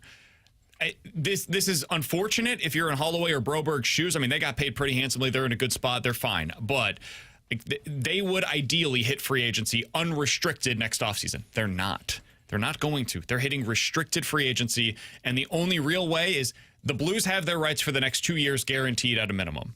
And then it becomes a question mark. If you're in Doug Armstrong's shoes, would I like to get a deal done this offseason? Yeah, I would love to. Yeah. And I think if we get it done on our terms, we can get it done right now. But I think this negotiation will be on the Blues' terms. And if I'm in Army's shoes, honestly, I just offer them the Kyrou and Thomas contracts. Just the exact matching deals and say, hey, we've got these guys locked up. We think you are a part of our core. We view you in the same light as Kyrou and Thomas. Would you like to be here for the next 8 seasons? If so, sign the dotted line, baby. And if not, we'll go through this thing, see where we're at the end of next year, see if you can put up another season similar to what you just did. And if you did, we can discuss this again and see where we're at. Yeah. But right now, that's probably what I would assume the Blues are at. Well, and understand, too, with these offer sheets, like the reason, though, they got offer sheeted by the Blues from Edmonton, because I know that's the scary thing out there. That's the monster under the bed for a lot of Blues fans. The reason they got offer sheeted by St. Louis was because Edmonton didn't even approach those two about contract negotiations when they were RFAs. Correct. They went out there and signed Jeff Skinner. They went out there and signed Victor Arvidsson, and they had no money left. And so they were sitting there going, well, what about us? And then the Blues swooped in. The Blues aren't, I guarantee Doug Armstrong is already talking to the agents about what's a contract extension look like. So they're already having these conversations. It's not like baby's getting kicked to the corner and going to stay there for the next 12 months. These guys already know that the Blues want them there. Their value. It's just a matter of understanding how much you're willing to sign for or how much we have to figure out this is going to work with our cap projections. He's Alex Ferrario. That's Tanner Hendrickson, and I'm Brandon Kiley. It's BK and Ferrario here on 101 ESPN. To put a bow on this before we talk to Stephen Ellis of Daily Faceoff here in just a moment, do you think they will get a contract extension done with Broberg and or Holloway this offseason? I personally think both will get done. I think both will get done. I think when one signs, the other's going to be right there. I think both want that long-term commitment. Yeah. Both love it here. We've heard that both behind the scenes and now also in print from the paper earlier today with Holloway. I think both will eventually get done. I think what will happen is you'll see contracts doled out for their current free agents, Fox and Hofer. I think the offseason will play out to where trade happens, free agent signing happens, and then prior to training camp, that's where you might see Broberg and Holloway get signed to their extensions. Coming up next, Stephen Ellis joins us to talk about when we could see Dalibor Dvorsky genuinely impact the Blues lineup. Stephen Ellis is next here on 101 ESPN.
Tanner Hendrickson here, the Sports Center update driven by Johnny Londoff Chevrolet and Johnny Londoff Autoplex. Cardinals back in action tonight as they start a 3-game set at the Texas Rangers. 7:05 will be first pitch, and Matthew Liberatore will be getting the start for St. Louis. And the Stanley Cup final is set as it'll be a rematch from last year's matchup as the Edmonton Oilers will be taking on the Florida Panthers. The Sports Center update was driven by Johnny Londoff Chevrolet and Johnny Londoff Autoplex. CMalondoff.com. Chevy, together we drive.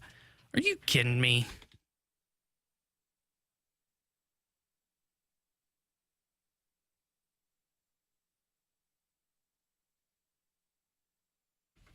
Alongside Alex and T-Bone on BK, Stephen Ellis joins us now via the Callier and Thompson hotline. He's the prospect analyst for the Daily Faceoff, does really good work over there. And he wrote recently about Dalibor Dvorsky, and that's really what we wanted to focus on here, is when the Blues can expect Dalibor Dvorsky to be a part of their everyday lineup and what kind of an impact we can expect whenever that is indeed the case. Stephen, we appreciate the time, man. Thanks so much for hopping on with us today.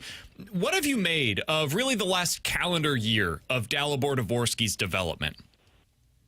It's been a good season a good year for him. Like, you look at when he was playing in Sweden, and he was basically doing a whole lot of nothing in that top level, goes to the OHL, puts up great numbers, and then I think there was an understanding that there would be a bit of an adjustment going from the OHL to the AHL, but we saw a really good season, 45 points and just over 60 games, and he did a lot there at the puck. Obviously, great World Juniors for him. So, there's a lot to like there. Like, I guess to me, I remember when we first watched him play in 2021. It was at that Hlinka Gretzky Cup, the summer under-18 tournament, and it was like Slovakia basically had no chance of winning gold heading into the tournament.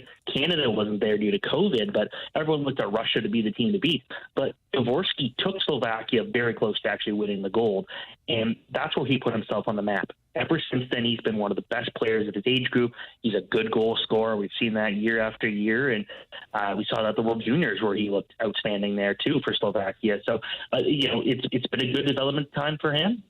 We're still I'd like to see him become more of a complete player, but right now I'm happy where he is. Well, and that's the big thing that I've heard with him, Stephen. And you were at the World Championships tournament these past couple of weeks, and I think I saw a couple of posts talking about, Dvorsky has looked a little outmatched against guys that are older than him or bigger than him. Obviously, NHL players that perform in that tournament. That's somewhat the process, I would imagine. But were you surprised at how out of whack he seemed versus that type of competition at the World Championships? I think his overall Slovakia just wasn't a good team. Like, the fact that no player on their team had more than 2 points is a good sign that that's a 7 game. Yeah, it was a very rough tournament. Like, Slovakia always expects to do well at the World Championship because it's one where they got a lot of guys who've played together at various tournaments. They know each other, but this team basically had nothing in terms of NHL talent. They had a couple guys with NHL deals like Dvorsky, but that's it. So I kind of was hoping to see him step up. I was hoping to see him just play a bigger role, and we just never saw that. Whether he has limited time on the power play, I think he got really exposed defensively at points, and he just wasn't shooting. So it was a very quiet tournament for a guy that you'd expect a lot from. But at the same time, like, he's still a junior-aged player, and he's 19 years old, turns 20 in June. Like, he's young, and this is a tournament for some of the best players in the world. So it was going to be tough for him, but I think overall, just you wanted to see more. It does feel like that speaks to his current place as an NHL-ready prospect. Stephen, you can correct me if I'm wrong there, but the Blues have talked about this. They're not necessarily anticipating him being a part of the opening night roster. Maybe that'd be different if they weren't hoping to contend, but that they are. How far away do you feel like Dvorsky is before he's really ready to contribute in a meaningful way at the NHL level? Like, I think he should at least start in the AHL next year, just work on his all-around game. Like, we know he can score. You see that at every level. He's been able to put pucks in the net, but I want to see him be more defensively conscious. I'd like to see him maybe play with a bit more pace because he's a smart player, but it feels like at some points he's playing a bit too slow when he's letting guys catch up to him. So those are things I'd like to see, but I wouldn't be surprised if by middle of the season we're talking about him maybe getting called up due to an injury in the lineup, and he sticks around because he's been able to adapt on all these different levels. He's been able to perform, and I think if you give him a situation where he can play a big role in the top 6, he can start pretty quickly because we saw those numbers. Like, it is hard for a 19-year-old to go put up nearly 50 points in the AHL. It doesn't happen often, and for him to go and do that, I think he deserves a lot of credit for. But you don't need to rush him because he is 19 years old, and he has been in the spotlight for a lot longer than a lot of other prospects. Just globally because of his success at all the junior levels at an early age. So you can be patient with him and say, okay, you know what, like let's just settle down, get used to playing against these bigger, stronger competition and go from there. Because the AHL, well, it's not a super skilled league. It's a league where tough players often can shine, and they'll punish you. And for a young guy like that, trying to adapt to that, it can be difficult. But if you can do that, you should be fine. Steven, we've talked a lot about, kind of how that progression goes with Dvorsky when he gets to the NHL. Do they keep him at center, or do you naturally get him to center where you start him on wing, a little like what Robert Thomas did? They have stuck with him at center at the AHL all season, did it in World Championships, did it in World Juniors. Do you feel like he's still in that centerman position to where that's his role and you're not going to shift him away even if he gets to the NHL? I think the one thing when you have a young guy playing a center at that age, you're just kind of hoping that you can instill those good habits, those two-way habits, that if you do get switched to the wing, you'll still bring that. Because kind of like the way it works is centers typically have the most responsibility out there. And you look at this year's NHL draft that's coming up, and you'll see there's a lot of centermen that I think scouts are looking at as maybe future wingers, just because you want them to get that two-way game, but they might be better as a shooter or better in these certain situations. When it comes to Dvorsky, I think he will be a winger in the NHL. I do think so, and that's because he's got this great offensive ability. I'd rather him try to exploit that than try to play a game that isn't his or limit his ability. Like, I'm not saying he's like Patrick Laine, but when Columbus tried to turn Laine into a two-way threat, his goal scoring went away, and he has not been the same yet. You want a guy who can thrive in the offensive zone, and that is what Dvorsky does. When he has the puck in the offensive zone, he's as good as anyone at getting the puck where it needs to be, and that's what I'd rather him focus on.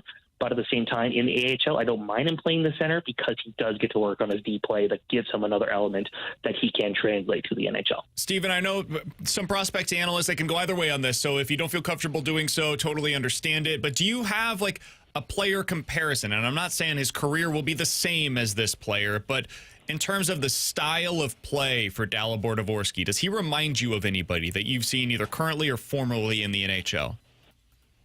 Oh, that's a great question. Hey, I'm trying to think of who my comparable was for him in his draft year. I want to say, honestly, no, I can't think of one that, like, the thing with him is, at least from, like, when you watch Slovakian hockey prospects, there's more of a focus on size and being difficult to play against. He's such a different player in that case. Like, the way he shoots the puck, honestly, I don't know who I'd compare him to be fully honest. Yeah. Steven, in terms of other prospects, I am curious because I know you always do the rankings over at Daily Faceoff, and I think you do outstanding work. Who else sticks out to you in terms of the Blues system? And a good season at the University of Minnesota. I'm excited to kind of see what he can do in a full season because he looks pretty good in that limited playoff action. I like Adam Juracek. I know injuries have been an issue for him, but I think that at his best, he's a really smart defenseman who can handle things physically, and I love Otto Stenberg. I remember watching him for the very first time in person at the U18s 2 years ago, and what we saw from him was whenever Sweden needed a goal, whenever they needed something to change, they put him on the ice and he'd make it happen. It seems like, at least internationally, we've seen him play in so many big moments already. He's used to that pressure, and I think that would be a really good thing for him there. And he's also got a brother, Ivor Stenberg, who could be a top 5 pick next year. So hockey seems to run in that family. Well, hopefully the Blues aren't picking top 5 next year, and we don't need to be talking about that, Steven. Hey, Steven, this has been great, man. Appreciate you taking the time to catch up with us, give us a little bit of insight, especially on the Dalibor Dvorsky situation. All the best, my friend. We'll talk with you again soon. Yeah, thank you so much. Thanks, Steven. That's Steven Ellis joining us here on BK and Ferrario. Appreciate his time. What do you think? The potential transition to wing. Now, it's worth noting, you could ask 100 different, whether it's scouts, analysts, whatever, what their belief is on any particular player, and you'll get probably 70 different responses on that. Yep. So this does not necessarily mean that is the majority opinion, but from Steven Ellis's opinion, potentially a switch is in play for Dvorsky to the wing. I think that could be down the road. If that happens now, that would be bad for the Blues because they need a guy who can be a second or third, or really a second line. So that's why they drafted Dvorsky. I understand where Steven's coming from because the big thing at the World Championships against like NHL players was his foot speed isn't there, and defensively he still needs to make improvements. And that's what he's going to be dependent on when he gets to the NHL. And I also agree where Steven's coming from. Like, he's got an elite shot, and it's just a matter of how can you utilize it. That's why I think Doug Armstrong's doing this whole, look, we are not going to ruin the prospect. We think he could be a second-line center. That's his ceiling. Let's make sure he develops properly defensively. That's why they brought in Steve Konowalchuk in the AHL. Let's make sure he develops the way we need him to so that when he's at the NHL level, we can keep him there. But I don't think it's going to be something that happens right away. I think it's something that at the NHL level, if he still struggles at the center, then you start to make considerations. And this is like 5, 6, 7 years down the road. 314-399-9646 is the Air Comfort Service text line. In 15 minutes, we'll talk to Mike McKenna, former NHL goalie. But next, time for Ask Us Anything. If you have any questions, sports or otherwise, we'll get to them next year on BK and Ferrario.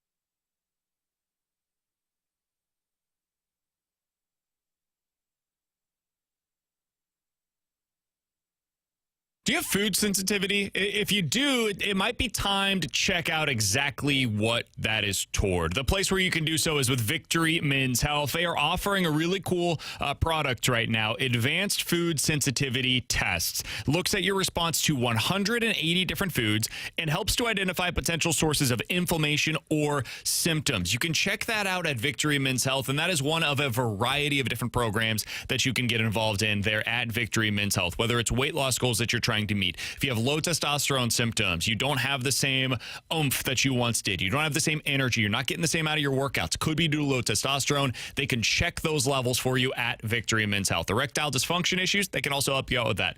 Go to victorymenshealth.com to see all that they have to offer and what it is that they can do to unlock your inner champion today. When you're over there, book that first appointment, put in your name, email, phone number, super easy process.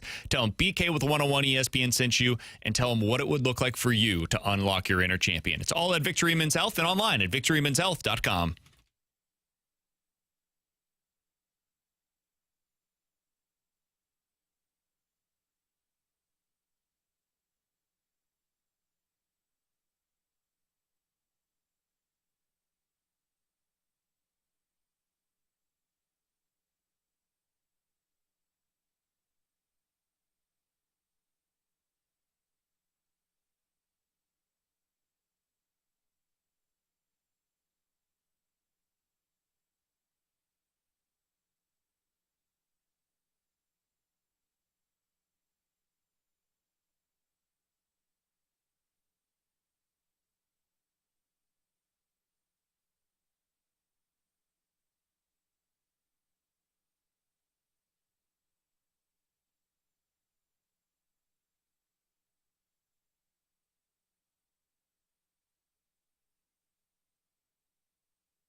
314-399-9646 is the Air Comfort Service text line for Ask Us Anything. If you guys have any questions, sports or otherwise, it's Friday. We'll answer them right here on BK and Ferrario. Mike McKenna joining us in a little more than 10 minutes. From the 314, guys, I just watched Andor. It's not just a great Star Wars show. It's a great show in general.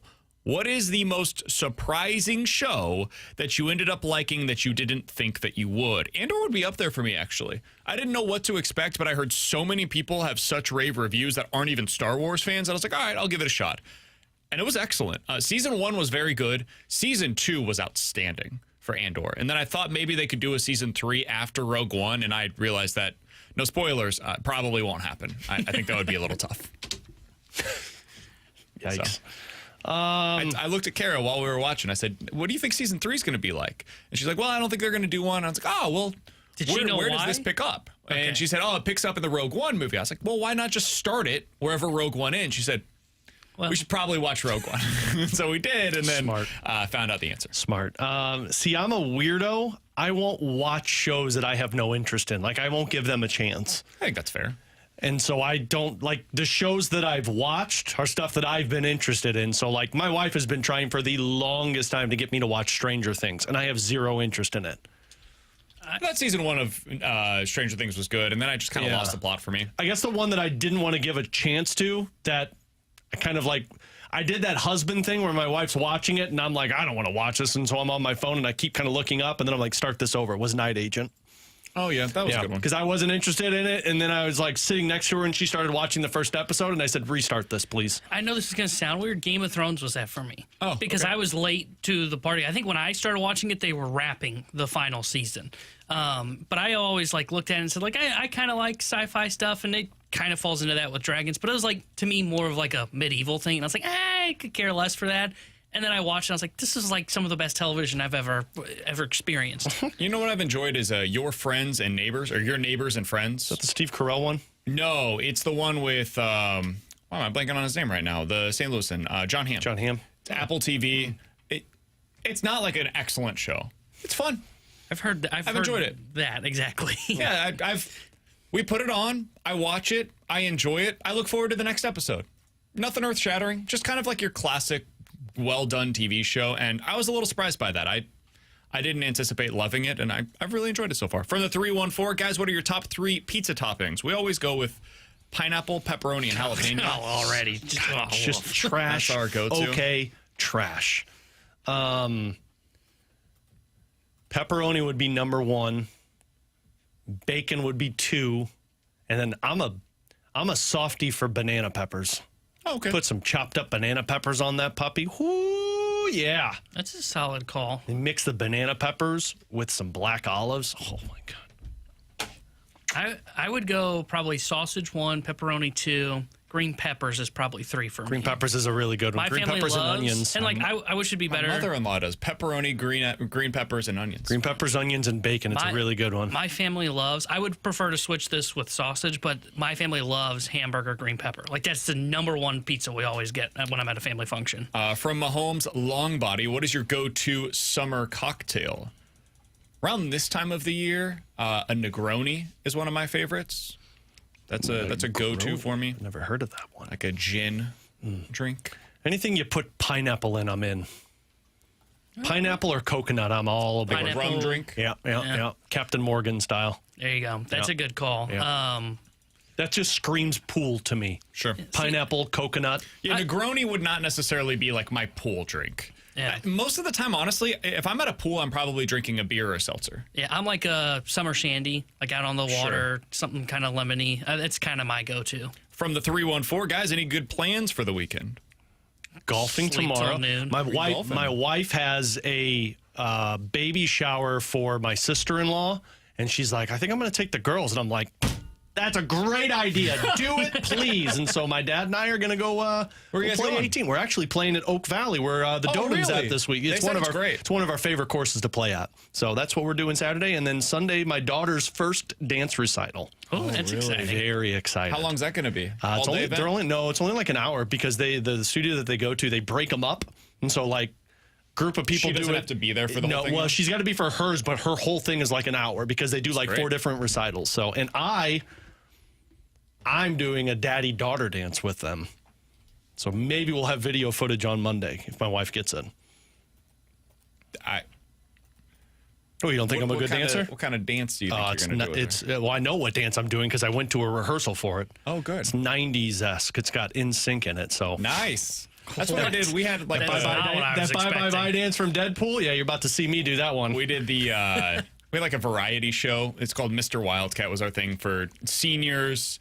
You have like it's like a competition, but you have like a swimsuit, a talent, a couple other things. We did a lip sync for that. In a swimsuit? We did like a Jersey Shore theme to start, and then we went into some 90s stuff. Very degrading to our kind. Man. I know, man. 314-399-9646 is the Air Comfort Service text line for Ask Us Anything. T-Bone, you got any plans this weekend? I'm mostly excited about sleeping till noon tomorrow and Sunday. I'm going to swim over at Jamie's, so wish me luck. Is that a new restaurant or something? Nope. Jamie Rivers. I know it may sound on the radio like some of us at the station don't like each other. We actually really do. We all get along very well. Just you. Just not in this room. Yeah.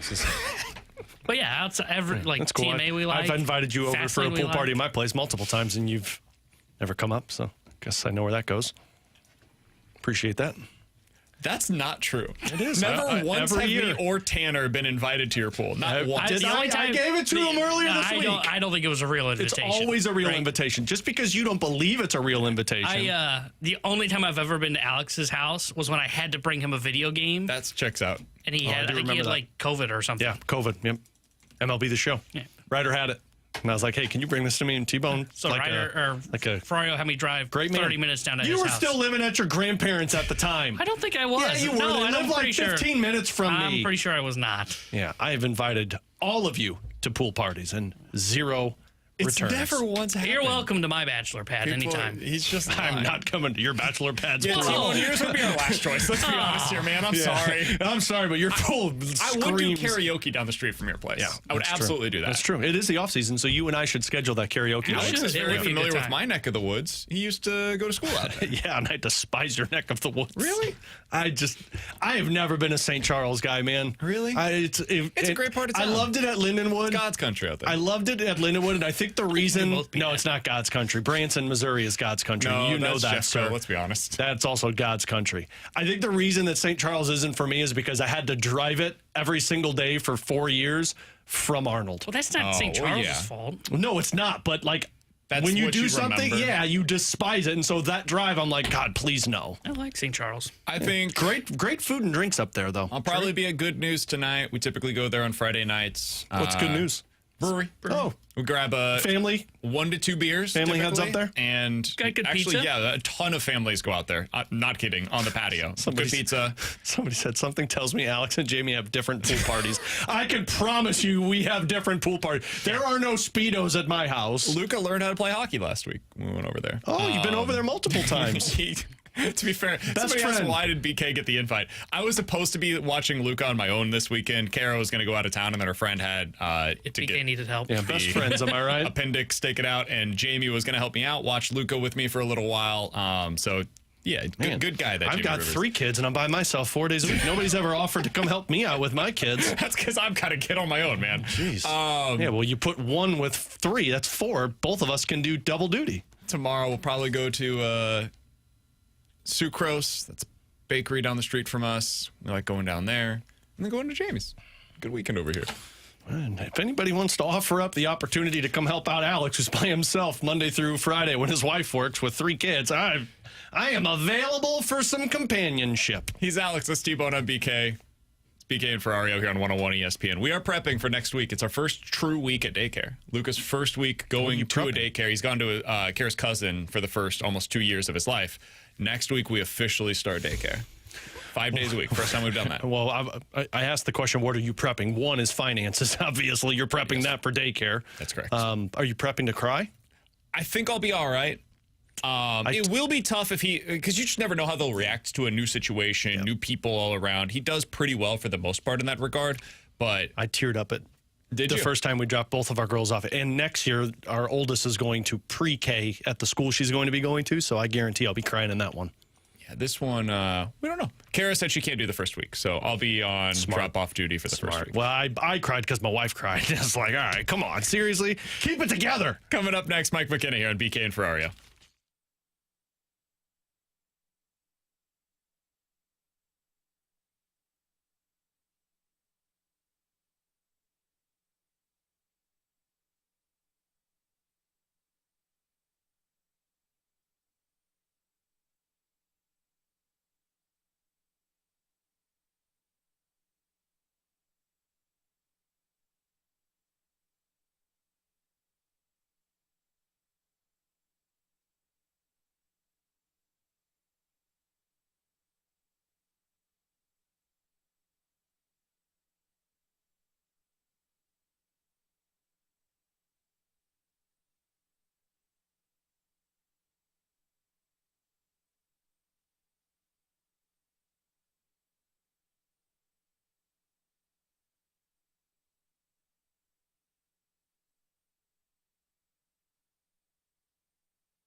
Alongside Alex and T-Bone on BK, I was told by Tanner, Mike McKenna, the former NHL goalie who joins us weekly via the Callier and Thompson hotline, told T-Bone off air, I'm so fired up the guys may not even be able to get in a word edgewise. Oh, so, well, Mike, turn this one off. What did you think? I'm just going to go ahead and spin this and watch you go.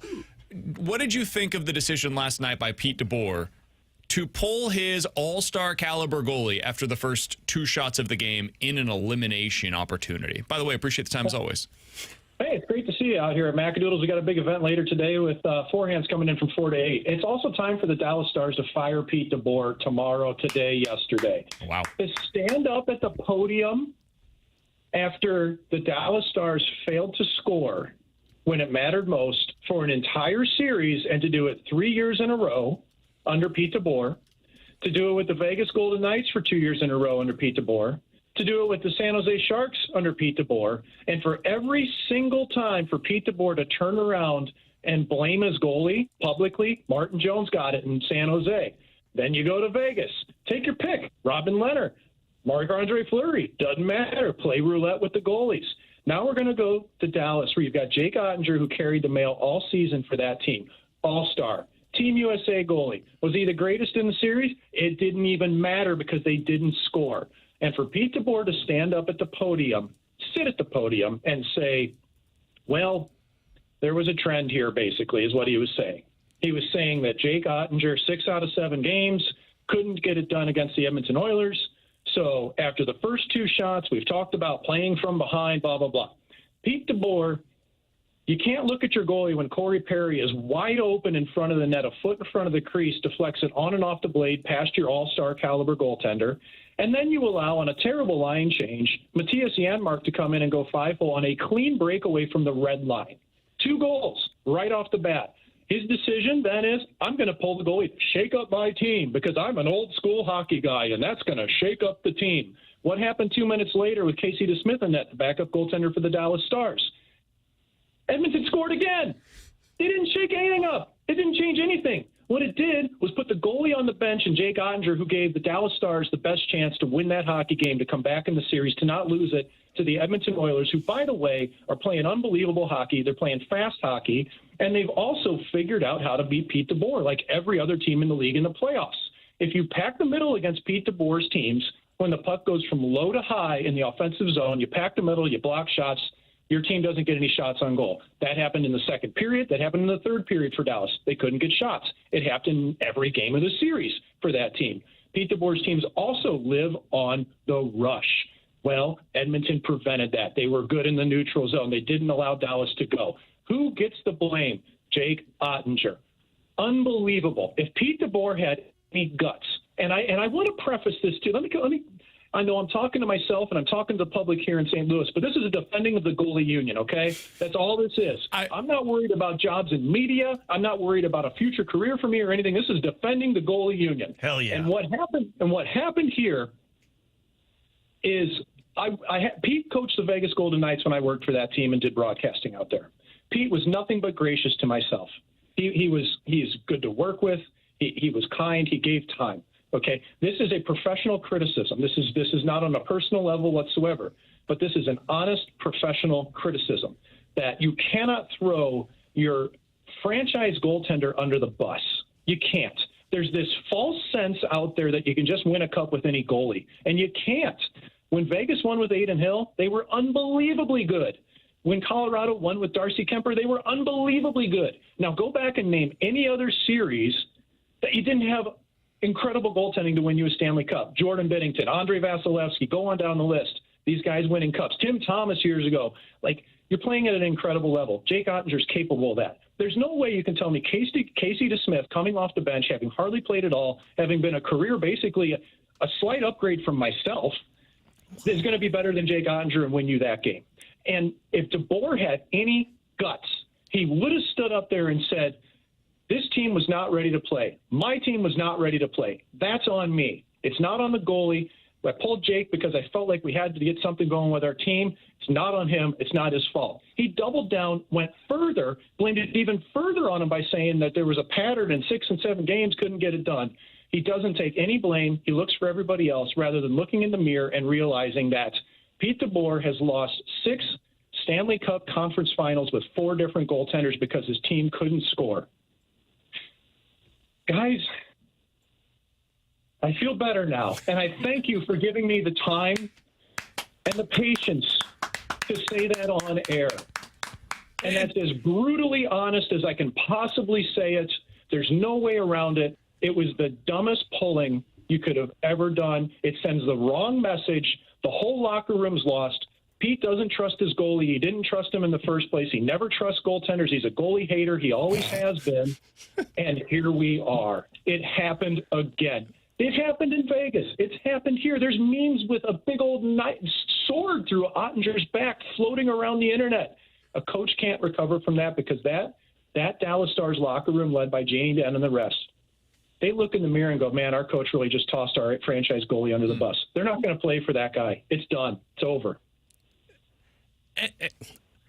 I mean, I'm without words because, like, I think you portrayed that better than I did early on in the show because I did say, like, look, I get what Pete DeBoer is doing. The bigger issue was what he said afterwards. And really the bigger issue was the fact that his team wasn't ready to play. Like, Mike, I don't understand how you're a head coach of a team that is facing elimination, back on home ice, had a huge win in Edmonton, and your team just shows up and watches the Edmonton Oilers skate all around you standing in front of the net. Is that on the coach, though, or is that on the players? Well, he also said that this was maybe not the best team that he's had. Like, so why not just throw the GM under the bus, who's, by the way, Jim Nill, one of the best men in all of hockey. I can't tell you how good of an experience I had on a personal level in that franchise. Agreed. And others, and friends. Ben Bishop, Rich Peverly, all of these guys. We love playing in Dallas and for Dallas with Jim Nill and the rest of that group. It felt like a guy standing on stage going, well, I had my guy. You know, it's like Danica Patrick at the Indy 500 saying, well, it wasn't my problem we were bad on pit road. Okay. Like, it's a team sport here, man, and the coach is the one. It is absolutely. The players have to be ready to play. They do. But there's a pattern here, though. Like, when it's a pattern of the team not being ready, it's not on the goalie that you allowed a guy right in front of the net. It's on the coach. Look in the mirror, Pete. Do they fire him then, Mike? Like, should they fire him, I guess? Because how do you come back from something like this? That's what I asked earlier today. Yes, they should fire him. Yes, absolutely. The bigger question is, and this is the question you were just phrasing, really. I mean, how does a team come back from this with this guy that they ultimately know doesn't have their backs? Like, I get it that Rod Brindamore's catching flack in Carolina right now because his team can't get over the hump. I get that part of it. But every player in that locker room they'd run through a wall for him. It's the same way with Monty in St. Louis, you know, and this adversarial type of coaching fizzles out.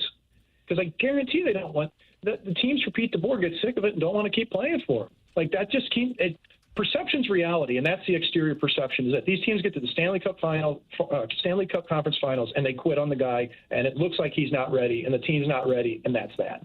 Here's the problem, Mike. Like, if you fire him, you have to replace him. And for all of the issues with Pete DeBoer, and there are certainly plenty, and you've brought up many of them, he's a good coach. Like, his teams win. They get to the playoffs where then they end up failing eventually, but they win a lot. And if you replace him with some guy that you're not sure, like, you replace him with their version of Drew Bannister, whoever that is on their staff. I don't know their staff well enough to know who that is. I think the fear is this ends up going in the other direction, and you're in your winning window, and you might not end up being able to extract as much out of that roster if you do go the other way. I think the flip side to that is you've now gone to the conference finals 3 times in a row and didn't get it done, and look over at Vegas that hired Bruce Cassidy, and they won the Stanley Cup. Who's your Bruce Cassidy, though? Who can you go get? Because Cassidy was proven. Right. Well, he wasn't proven to win a Stanley Cup. But he was proven as a stud coach. 6, right? Well, but that's how the world looks at it. A goalie doesn't matter until they win a cup.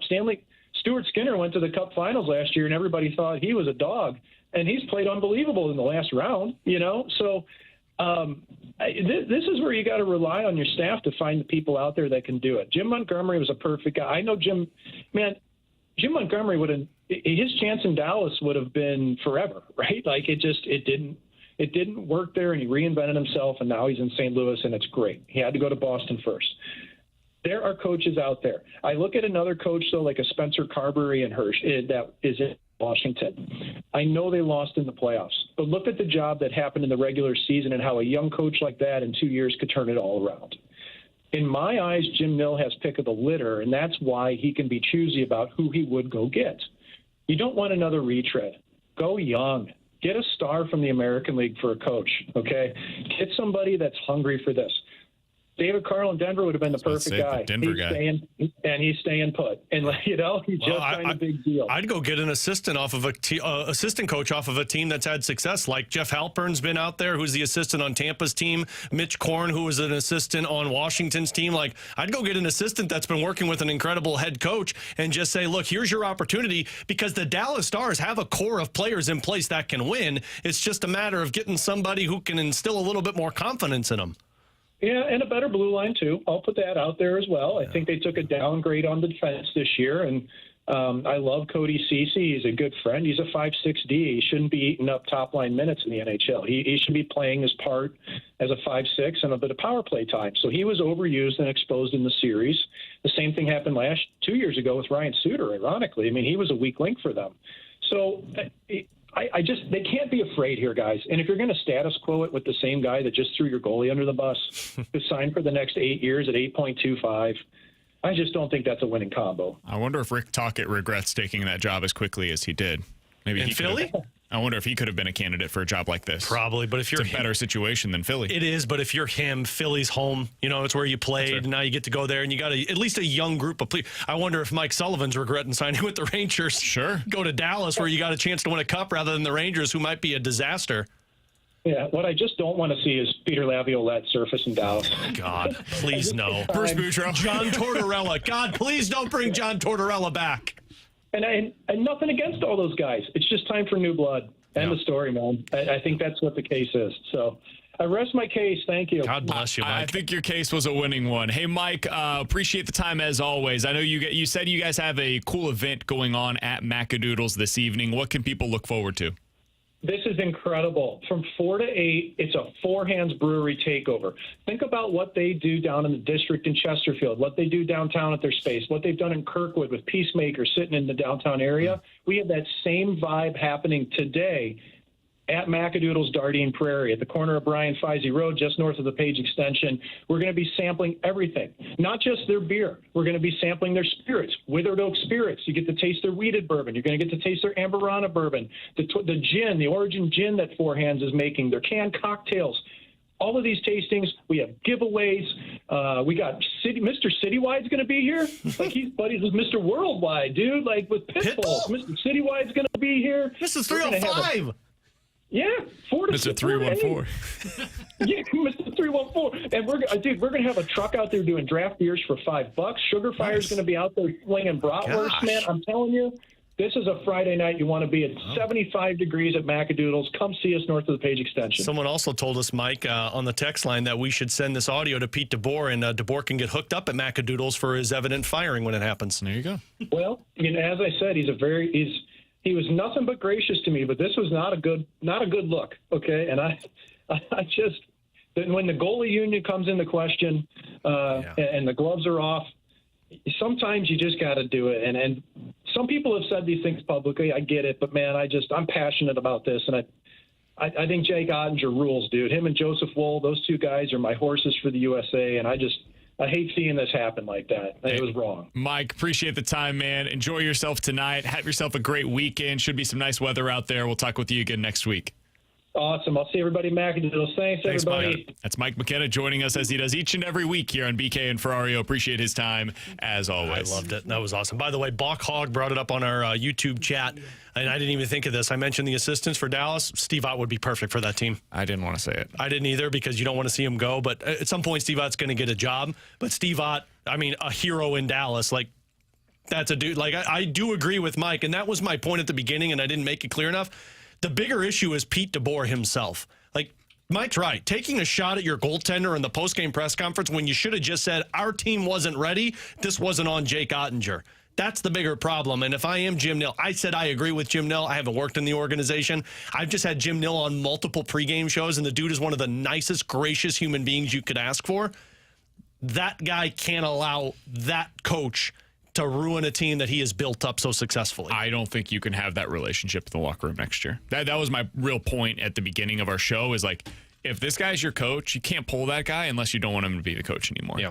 Because Ottinger is the franchise, or at least a big part of it. Like, I guess Rantanen is probably the franchise now, but Ottinger is part of that core group of individuals. That's the face. And you can't You can't operate this way in a game when your season is potentially on the line. And I wasn't really, I would think I was alive, but I was very young at the time. But this is kind of what happened with Patrick Waugh in Montreal. Like, the coach pulled him when he was on the bench, and he was pissed off about it, and there was no coming back from it. And then the next year, he got traded to Colorado. How'd that go? Well, great for Colorado. That's not good for Montreal until they drafted Carey Price. In 15 minutes, is Brendan Donovan more likely to be the next face of the franchise with an extension, or the face of what this franchise is about to be by walking after his current deal? We'll talk about that in 15 minutes. But next, yesterday, or a couple of days ago now, I guess, I heard Stalter say something on the fast lane. It piqued my interest. I want to get your thoughts on it next year on 101 ESPN.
With Alex and T-Bone, I'm BK. So I was listening to the Fast Lane the other day, and Stalter said something that really piqued my interest, Alex.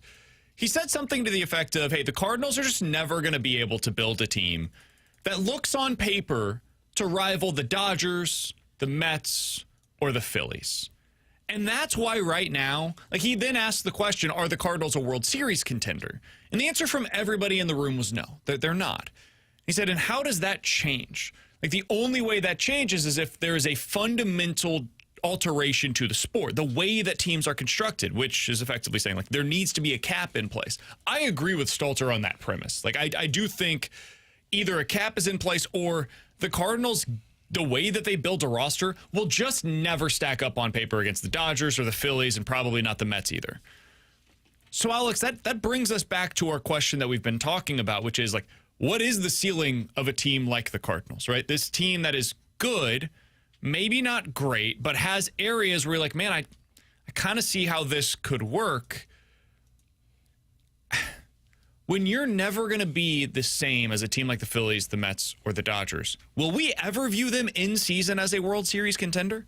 How do you become that? If you're always going to be at best fourth on paper compared to those other teams in the National League. Your mindset as a fan base has to shift their thinking because I don't think it's possible. Every time you see in this stage of baseball, every time you see the Dodgers with Shohei and Mookie and Freddie Freeman, every time you see the Phillies with all of their stars, you look at it and you say, yeah, they got no shot at winning a World Series. And I don't think that changes because you always see the star-studded names and say, well, we don't live up to those expectations, even when we're talking about the stats, where in the past this season I've said, like, hey, the Cardinals are kind of having the Dodgers approach at the plate. People are like, oh, Ferrario thinks they're the Dodgers. No, I never said that, but that's what it gets compared to because you can't be the Dodgers because of the money that they spend and the star power that they have. Yeah, the Dodgers have a very similar average to you. Their on base is not all that dissimilar. The place that it's different is, holy crap, do they hit for power? Yeah. And that's what you pay for. You pay for power. The Cardinals have 52 home runs on the season. The Dodgers have 87. Yeah. And you won't, slight difference. And you won't shift your mindset if you're a fan base because in the regular season, you judge it as postseason success. And until you see them in the postseason having success, you say, well, you can't beat that team. You can do what you want in the regular season. Cool, win the NL Central. But when you take on the Dodgers, when you take on the Phillies, you're going to get your butts kicked. I don't like those guys have to retire, I guess, is what has to happen, or a salary cap. But then they're going to get the next versions of those players. Because they can spend money. That's for the cap. They got Shohei because he was available. They got Mookie Betts because he was available, which is crazy, but it is what it is. They got Freddie Freeman because he became available. They're going to get Paul Skeens because he's available. Exactly. Like Garrett Cole became available, and now he's a Yankee. Paul Skeens is eventually going to become available, and he'll become a Yankee or a Dodger or a Met, most likely. Those guys just don't come here. Max Fried is a Yankee for a reason. He was available. Those guys are not landing in St. Louis. And I find this all interesting because it goes back to the discussion that we had earlier today on the Cardinals as a contender. What does that have to look like? And I think the answer might be, and this is going to be frustrating for a lot of these fans here in St. Louis because it's different. Like in the early 2000s, you were that team. You were the team that people looked to and said, well, how do we compete with that? Like, that team is unreal, and they've got these 3 superstar level players.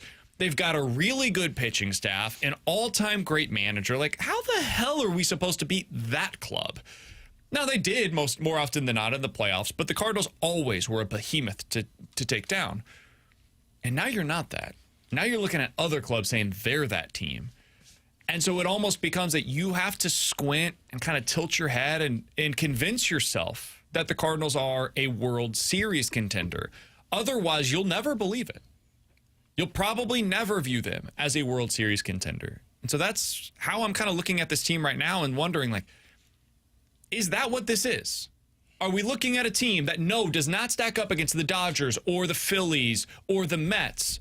But, man, you throw anybody else out there right now in Major League Baseball, in the National League, I'd put the Cardinals right up there with anybody else. I mean, we're talking about them head-to-head against the Cubs, and the Cubs are probably that next team for most people nationally. I don't think they're all that dissimilar from the Cardinals in terms of, like, their overall abilities. So maybe this team is a contender. And it'll just take some breaks, weird bounce here, weird bounce there. Guy gets hot at the right time. Ivan Herrera hits 400. We've seen that before for a month. Maybe that's what this is. I don't know. Yeah, I think for them to get into that conversation, and this year I don't know if they can get there. I don't think it's something that will never happen again, right? I think it is, you have to do it differently. Like, for you to become a team that is viewed as a contender nationally, one, I think it starts with you have to have a small run. in the playoffs. I heard a podcast before the season started, or it was like a couple weeks into the baseball season. And it was the round table from The Athletic, and they were talking about, hey, why people are always upset in Cleveland? Why are we never talking about the Guardians? And yet they win consistently. And their answer was, okay, you win consistently, but I never see you deep in October. It just doesn't happen. You don't win something meaningful in October. I think sure, but that's look at the teams part that of it. Like, it's very rare that a team that we're talking about like this, that's in this style of a market, they don't win very consistently in October. Houston does. L.A. does. The Yankees do. The Phillies do. Even the Rangers, like, they were top 5, top 7, I think, that year in payroll. They're a top 5 market in America. So, like, yeah, I agree. They don't get there that often. They also went to the ALCS in 2024. They went to the World Series in 2016. Like, we're not that far off from them actually being represented, not consistently, but a few different times late into October. But I think the reason That's like the best version of this. I believe you can still get to that spot, and it is harder, and that's why I don't think it's impossible, but it is more difficult, is you have to be more of a team that wins on the margins when it comes to the moves that you make to build your roster. And that is kind of the second-tier free agents that the Cardinals spend in. It's drafting and developing their guys and making sure that they find a star. And, I mean, that's hard. I'm not trying to say, like, that's easy.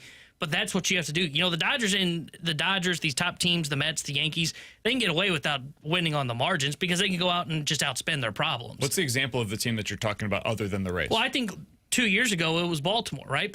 Last year, Baltimore was viewed as a team that was viewed as a...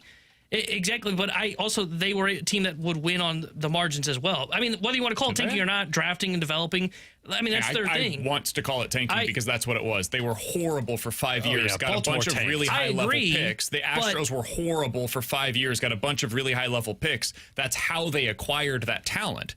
So if you want the Cardinals to go through a 5-year stretch where they're picking in the top 3, yeah, they can do that. And then they will acquire that talent that you're representing there, and that becomes the stars. Like, you can go into those cycles.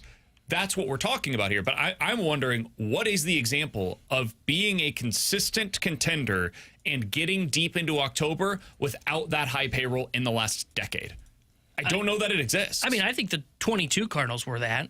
You know, they didn't get deep into October.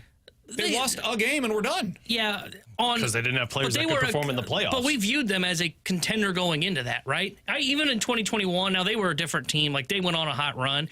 But, like, we didn't look at them and go, oh, yeah, well, they're just not going to make noise. We all said in the room at the time, like, hey, if they beat the Dodgers in that one-game playoff where anything can happen, we believe they were going to be a team that could get to the World Series. Sure. They also didn't stack up roster-wise. Like, nationally, people were not talking about them. That was a St. Louis thing. We thought they stacked up potentially because of some of the matchup stuff that they were able to do, but they were not viewed nationally on the level with those other teams that could potentially get out of the National League. They absolutely were not. And I think that's really what I'm talking about here. What Stalter was representing is the teams that have represented the National League outside of the Diamondbacks, and they were the exception in every possible way.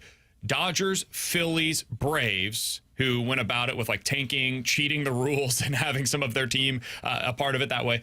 Dodgers, Nationals, Dodgers, Cubs, Mets, Giants is 2014. Like, this has been dominated as a sport by the very large markets that are spending the most money to spend out of their problems. And when you have that, it becomes difficult in a market like this, spending the way that the Cardinals currently are, to match up on paper against those teams and to convince yourself this team's going to go to the World Series or this team has a chance to get to the World Series. And maybe they will. Like, it is possible. We saw it with the Diamondbacks, right? Like, it has happened where you'll see a team, whether it's a one-off or a team that just like, wow, they exceeded our expectations. That happens from time to time. But you didn't see it coming, and they weren't expected to get there. And that's the thing, in my opinion, that like psychologically fans almost have to trick themselves into believing this will be the year. And then you get into the notion that the roundtable was where if it doesn't become the year over a few years, are you just the team that was always getting to the DS? And then you're what the Cardinals were from 2015 up until 2023. You know, like it's a weird place to be for Major League Baseball, especially for markets such as St. Louis. Yeah, it's why baseball needs a cap, and it's not going to happen because they won't agree upon it, but it's why you need a cap to make it a little bit more of a level playing field. But I think in terms of like putting yourself in a position where you believe that they could beat the Dodgers. I said it at the beginning of the segment. I think what has to happen is fans have to have a change of mindset to where it's like you just enjoy the ride in the regular season and have the mindset of anything can happen. But that has pissed people off so much in the past of the Cardinals not willing to spend that I think there's PTSD with that phrase. From the 573, then the answer is to spend money. It's simple. Or you could just hope for the one-off. They're not going... I'm not caping for the DeWitts. That's not what I'm trying to do here. But they are not capable of spending at the level of the Mets, the Phillies, or the Dodgers. The revenues are just different. The TV deals are different. The market size is different. Like that is an unreasonable expectation to have them at that level. Now, could they spend more than they are right now? I believe absolutely yes. I think they probably will in the future spend more than they are right now. But to request that they spend the way that the Dodgers, the Phillies, or the Mets do, I do think that's a bit of an unreasonable request personally. Coming up next, I do want to continue this conversation a bit because Brendan Donovan might be kind of the face of what we're discussing here. I mentioned the Rays are, in a lot of ways, the team that has done what T-Bone's talking about.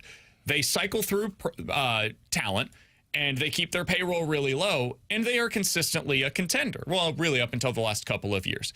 Is that what the Cardinals are about to become? And could Brendan Donovan be the first sign of that? We'll talk about it next year on 101 ESPN.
Tanner Hendrickson here. The Sports Center update brought to you by Saliga Heating and Cooling.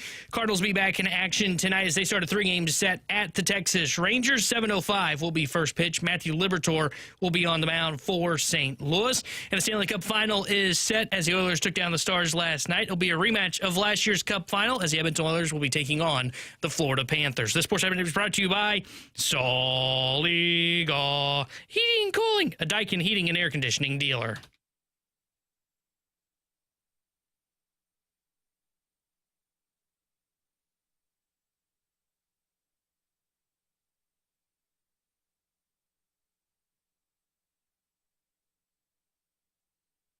I think I found my place on this conversation that we just had in the last segment, Alex.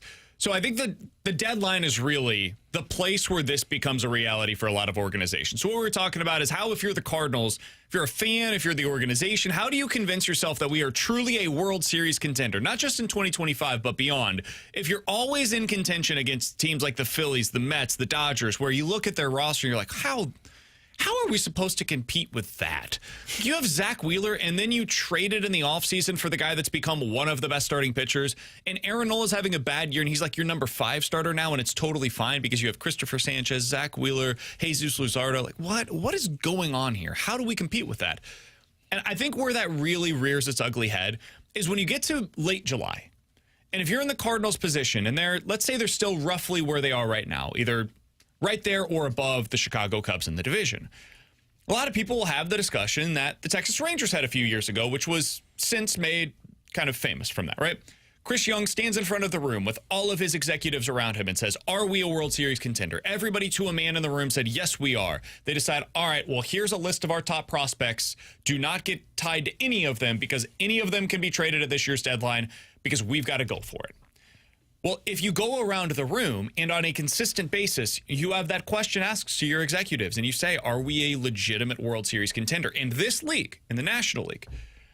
And most of the people around the room every year will say no because we've got a battle against the Phillies, the Mets, and the Dodgers. Well, then how do you get yourself to a place to buy, not just as a marginal buyer where you're adding Tommy Pham or you're adding John Lester or Jay Happ or these things that the Cardinals have done in recent years? No, you're actually buying. You're going out and getting a big-time reliever or a really important bat to your lineup. You probably never convince yourself to do that, and so it becomes a self-fulfilling prophecy. Maybe that guy that you didn't buy at the deadline could have been the difference for that to be your year where you were able to be the David that beats the Goliath. So I think that's something, that's a place where it really rears its ugly head. But I do want to move on to the conversation about Brendan Donovan that we talked about. So Donnie was a guy yesterday that we discussed in his future here in St. Louis. Has 2 years remaining on his current contract. The Fast Lane had this discussion after us yesterday, and Kerry said basically like, hey, I don't understand why you don't get this done. Like, this is a deal that you should get done. And then Jamie was talking about how they might have missed their mark already. He's going to price himself out of St. Louis. Where I wanted to go with this is to take it one step further, Alex. We've talked about the Cardinals and whatever the next era of Cardinals baseball is going to look like. Chaim Bloom comes from Tampa. They are a team that has done what we're talking about the Cardinals potentially doing. Consistent winner, low payroll, gets to the World Series. But they do it in a very different way. They do not keep most of their stars. Maybe they'll build around one dude. Longoria for a while, one guy. But that's kind of it. If the Cardinals are going to take a page out of that book, well, then what you do is Brendan Donovan, we appreciate all of the service. J.J. Weatherholt's going to replace you at second base. And then eventually down the road, J.J. Weatherholt, we appreciate the service. The next guy that's in line is going to take your place. You don't re-sign your stars. You let them walk because you've got somebody internally that's ready to go to take their spot in your lineup, and that's the way that you artificially keep the payroll low. And honestly, you avoid those down years by guys that are in their age 33, 34, 35 season like Arenado is right now. You don't have those fall off a cliff years because you're always building around younger players that are on the ascent, not the decline. So with your vantage point right now, do you think Brendan Donovan is more likely to become one of the faces of the franchise with an extension, or to become the face of what the Cardinals are about to do which is to cycle through and churn this roster more often than what we have become accustomed to in the last 25 years here in St. Louis. Just for clarification, we'd be talking about Donovan being gone in 2 years when his arbitration rights are up. Either that or trading him prior to that final season. Yeah, and J.J. Weatherholt's taking place for him right then. I don't think that's I don't think that's the model the Cardinals go because to me, the DeWitts don't operate that way. Now, maybe they change their direction. They've said that obviously changes need to be made, and they do seem to be not willing to spend money. But, I mean, what makes you think the Cardinals have ever been an organization that says, cool, thank you for your service. You're a star player for us right now, but we'll find somebody younger to take your spot? It's not the way they have operated. I would also say there are a lot of changes taking place within the Cardinals organization right now, and maybe this would be the next. There are, but I also feel like the Cardinals are trying to right the ship of how they've looked over the last however many years, and one way to not do that correctly is to walk away from a guy that is kind of a heart and soul player right now. Whether you like it or not, we made the comp to Matt Carpenter. If the Matt Carpenter comp is correct, what did they do when Matt Carpenter came onto the scene and looked like the star? They said, this guy's going to be around here for a long time. And they kept giving him contract extension after contract extension. And at one time, it got to the point where people were like, stop giving this man an extension. Maybe that happens differently with the Cardinals, but you go off of what they tell us. And the DeWitts have said, we want to get back to what we used to do, draft and develop. Well, when they did draft and develop, they said, we'll keep these guys around. They kept the stars. Is Brendan Donovan a star? That's right now, I have a tough time deciding. I think right now he's an all-star. It's an MVP conversations right now. Totally. He's also 28. You have him under contract until his age 30 season. If you re-sign him to a deal, you'd talk about 31 to like 34 potentially. That's where those extension years could potentially come into conversation. Do you want to sign up for that? Or would you prefer to have J.J. Weatherholtz take that spot in the lineup? Are you saving that money that could go to Brendan Donovan for Mason Wynn, for J.J. Weatherholtz? If Jordan Walker becomes a star, if Ivan Herrera becomes a star, you sign these guys to those contracts, and then the role players, like your top three guys are locked up, and then everybody else is seen as replaceable. Is that the direction that the Cardinals are heading? I don't know the answer to this. I have no idea. But as the Fast Lane was talking yesterday, and they had all of the differing perspectives kind of in place on their show, made me think to myself, like, man, if I'm Chaim Bloom, Donovan probably is the exact kind of guy that I move on from. I don't love saying that because I personally, Brandon Kiley, would love to keep Brendan Donovan. I would sign him to an extension tomorrow. But Chaim Bloom's history would seem to be like, yeah, Donnie's the type of guy that is replaceable for us. We will replace his production with J.J. Weatherholtz. We don't have to pay for him as he ages out. And honestly, if you're in his shoes, you probably trade him prior to that final season going into 2027. This is for a then conversation, but it also speaks to the philosophy that could be starting to exist within the Cardinals. And I know people don't like this side of the argument, but I personally think you have to bring it into consideration. Sure, you can replace the production, but what happens when you take the personality away? And that's what's tough. Because you're Chaim Bloom, and you might screw this whole thing up because you plucked the guy out of a locker room that was impactful. I know he does. Well, I was going to say, like, does it? Because like Tampa does this, and they, for the most part, had a very long window. Yeah, Baltimore did it. What happened? Yeah, but that's a fair counter. But I mean, I saw Tampa and Oakland do this for the longest period of time, and like they didn't have a consistent face of the franchise. I guess the Rays did there for a while with an Evan Longoria, but even then, at some point, they moved on. You from sign him. your stars. Sign your stars. Everybody else is replaceable. That's the way the Rays viewed it. And that's the way I 2 or 3 guys that stuck around for the most part. And that's the way that I prefer to operate. Now, where it gets interesting is what is Donovan, because I think Donovan has moved himself closer into this star category, right? Like if you're getting MVP votes, which it's possible he does if he continues on this pace, that's not just that's a role player. No, role players don't get MVP votes, right? Bader never got MVP votes, and that's not a shot against Harrison Bader,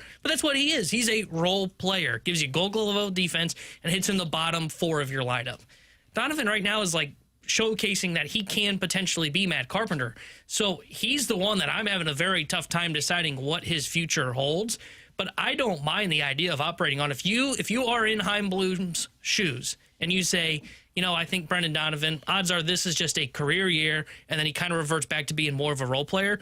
yeah, I would operate on the idea of he's probably going to be a guy that's out of St. Louis. And I don't like saying that either because he's been a very good player for them this year. Yeah, I mean, I get it, but man, and I know, again, people don't like that argument, but you take a massive chance of ruining everything and then falling back into the pits of, well, now we're looking for that guy again for your roster. Like, I think Lars Nootbaar falls more into that category of what you're talking about than Brendan Donovan does. I think Lars Nootbaar is more likely to price himself out of St. Louis. I think Brendan Donovan is more likely to be the guy that the Cardinals look at and say, we can just replace what he does. And that may be dead wrong. I think Brendan Donovan is a really freaking good baseball player. And when you don't have him around, you start to see all of the things that he brings to the table that you are now missing. He's a Swiss Army knife in the best possible way. I don't say that as a, to push him down, almost to prop him up. You need a guy that can bat at the top of the order. You lose somebody, like Newt gets hurt, Donnie's ready to go. You need somebody to fill in capably in the middle of your order, like 3, 5, 6, Donnie's got it. You need somebody to play second, cool. Short for a pinch, got you. Third, good. Corner outfield, got you. First base, can do that as well. Like, he can do anything you need at any time. Like, he is truly the modern day Ben Zobrist. Goes about it a little differently, probably not as much pop as Ben Zobrist had, but he is the modern day version of that. That guy had immense value to contenders for a decade. The question for the Cardinals will be how much do they value that? I don't know. I don't know, but I think he has the direction they decide to go with Donnie. I think will be very telling on what Chaim Bloom's plans are for what this is going to look like for the Cardinals for the next 5 to 7 years, hopefully, maybe even beyond that. But I think it'll be kind of the canary in the coal mine, so to speak. With Alex and T-Bone on BK. Coming up next, did you know that Sydney Sweeney has a new soap that came out? Jesus. We'll talk about that next here on 101 ESPN.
Sydney Sweeney has new soap. Like, is it actually her soap? No, it's a soap from, what's this place called? Sasquatch, I think. Dr. Squatch. The commercials that she does. Mm-hmm. Yeah. Bathwater Bliss. Oh, jeez. Is what this is called. It's a limited edition soap that she's doing for Dr. Squatch. What do you think the target demo is for this? Like, weirdos? Why am I buying this? Because I'm obsessed with Sydney Sweeney. I guess. I don't understand the appeal. What am I missing something? Well, you're married and have a child, so yeah, you're not the target demo. T-Bone's the target demo. I'm not the demo because this to me just seems disgusting. It's weird. Yeah, because it's her bathwater infused to the soap. That's disgusting. Yeah. Oh God. Yeah. I would love to know. See, from the 314, her bathwater. I'm listening. That's the target demo. Hey, God bless you. Hey, don't kink shame. Again, I said God bless you. It's your call. Everybody has something they're into. It's supposed to smell like her Pacific Northwest childhood home. What? Yeah, that's the idea of it. Yeah. Nobody's bathwater I'd be interested in. Well, no. Like, nobody's bathwater. Bathwater's gross. We can all agree on that, right? Amen to that. Baths are gross. I don't even like baths. Okay, my wife loves a bath. Like, she will draw herself a bath with regularity. No. I hate taking a bath. It's disgusting. You're sitting in your own filth. I'm so with, like, don't you have to shower after taking a bath? No, I have to shower before I take the bath. Well, both, sure, well, yeah. If you shower before and then you do the bath, that I guess would make sense. But either way, I'm sitting in my filth. There's nothing comforting about a bath at all. What are the other things that are supposed to be comforting that when you do them, you're like, why do people like this? Is there anything else that would fit into that category? Oh, I'm with the whole reading thing. I mean, don't get me wrong. I like to read. I just don't understand the whole thing of like, well, this helps me decompress. No, it actually... I have to focus, and if there's stuff around me, I can't focus, and it pisses me off. I get angry when I read books, not like sports stuff. And I fall asleep, too. I get angry because I'm like, I have to focus, and I can't focus. Then I get angry at myself that I can't focus. Oh, God, somebody said women shave in the bath, too. Yeah. Ugh. Yeah, but that's fine. I mean, whatever. No, I mean, like, you shave and you just sit in it? Oh, no, I don't think I think they do that at the end, typically.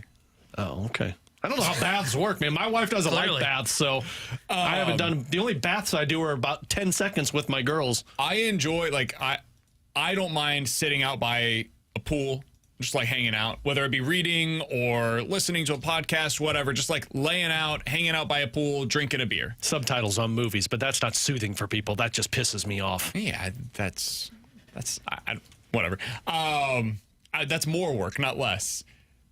My wife hates that. Sitting next to a pool and just like hanging out there. It's like her least favorite thing in the world. So that would fit into this category. Really? Yeah. I can do it for a little bit, but not a very long time, right? Like one thing that really, boy, I really hope she's not listening. But like when we go to Kentucky, where my grandparents live, and that's like where my mom wants to move to. She loves, like, I say, hey, we should, like, go do something. She's like, no, I enjoy sitting on the porch. I go, oh, I can't do it. I can't.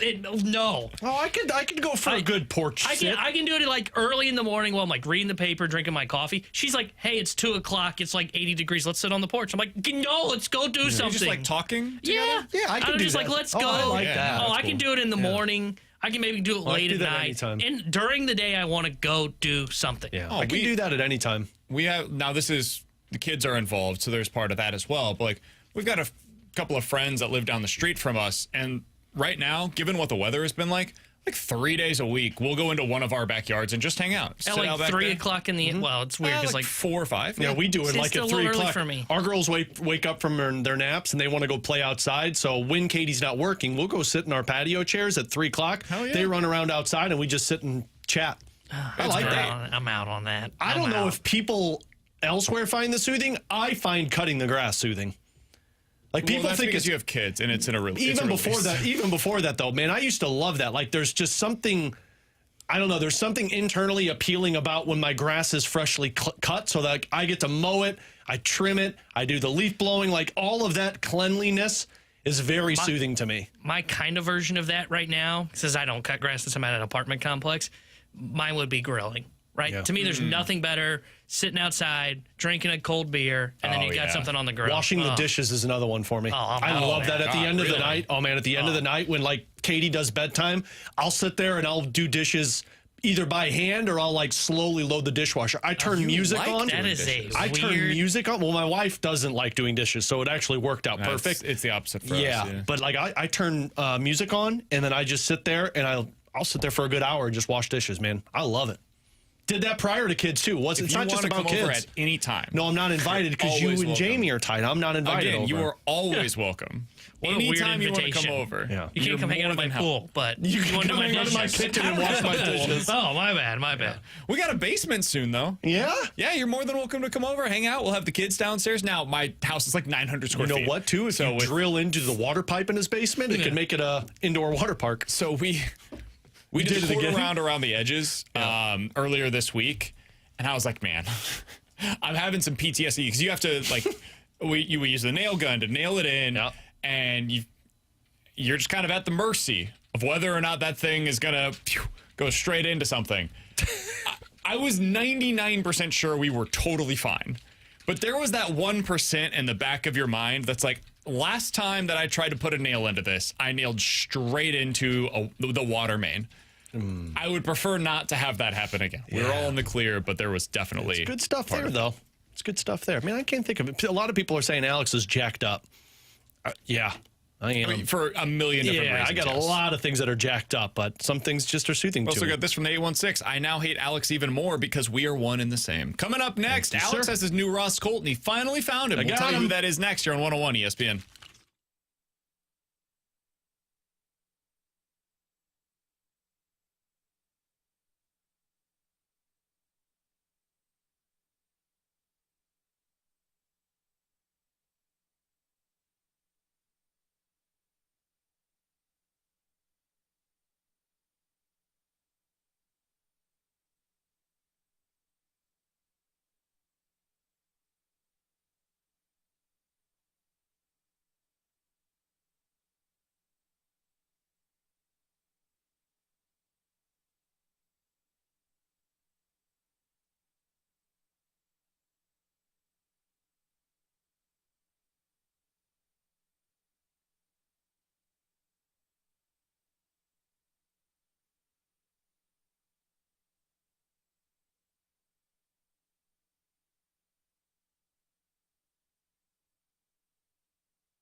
With Alex and T-Bone on BK, Vegas has to figure something out because it sure sounds like they want to sign Mitch Marner this offseason.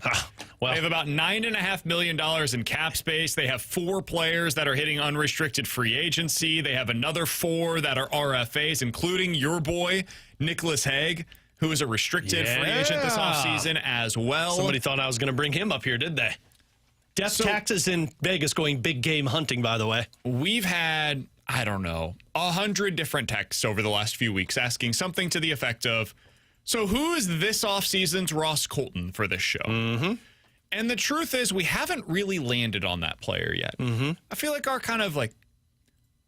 our backdrop player is Trent Frederick. He's always the player that's if all else fails, Trent Frederick's out there. He's a good one. He's a good option. Short term, not going to cost you a ton. History with Jim Montgomery. And I'd be fine with that. Doesn't really get me going, though. No? Doesn't rev your engines? Ross Colton, that got me excited. Yeah. Now, he has not lived up to my hopes for Ross Colton. Sidney Sweeney-esque. Well, okay. You found a player, though. I did. That really gets your engine revving up. Oh, yeah, it does. And look, I've got a list already compiled. Ferrario 5 coming your way real soon. But the guy that just climbed to the top of the leaderboard is playing in Vegas' organization. His name is Nick Roy. Or Nick Waugh. I think it's Roy, but BK's going to go with Waugh here. Either way, a 6'4", 28-year-old centerman. Now, you might be saying, Alex, why would Vegas want to trade that guy? Well, here's why. That was my first question. Thomas Drance and Harmon Dayal, friends of the show, Vancouver Canucks insiders for The Athletic, they put a piece together listing off guys that they could the Canucks could trade for to make their offense better. And one of the guys was Nick Roy. Either way, shut up.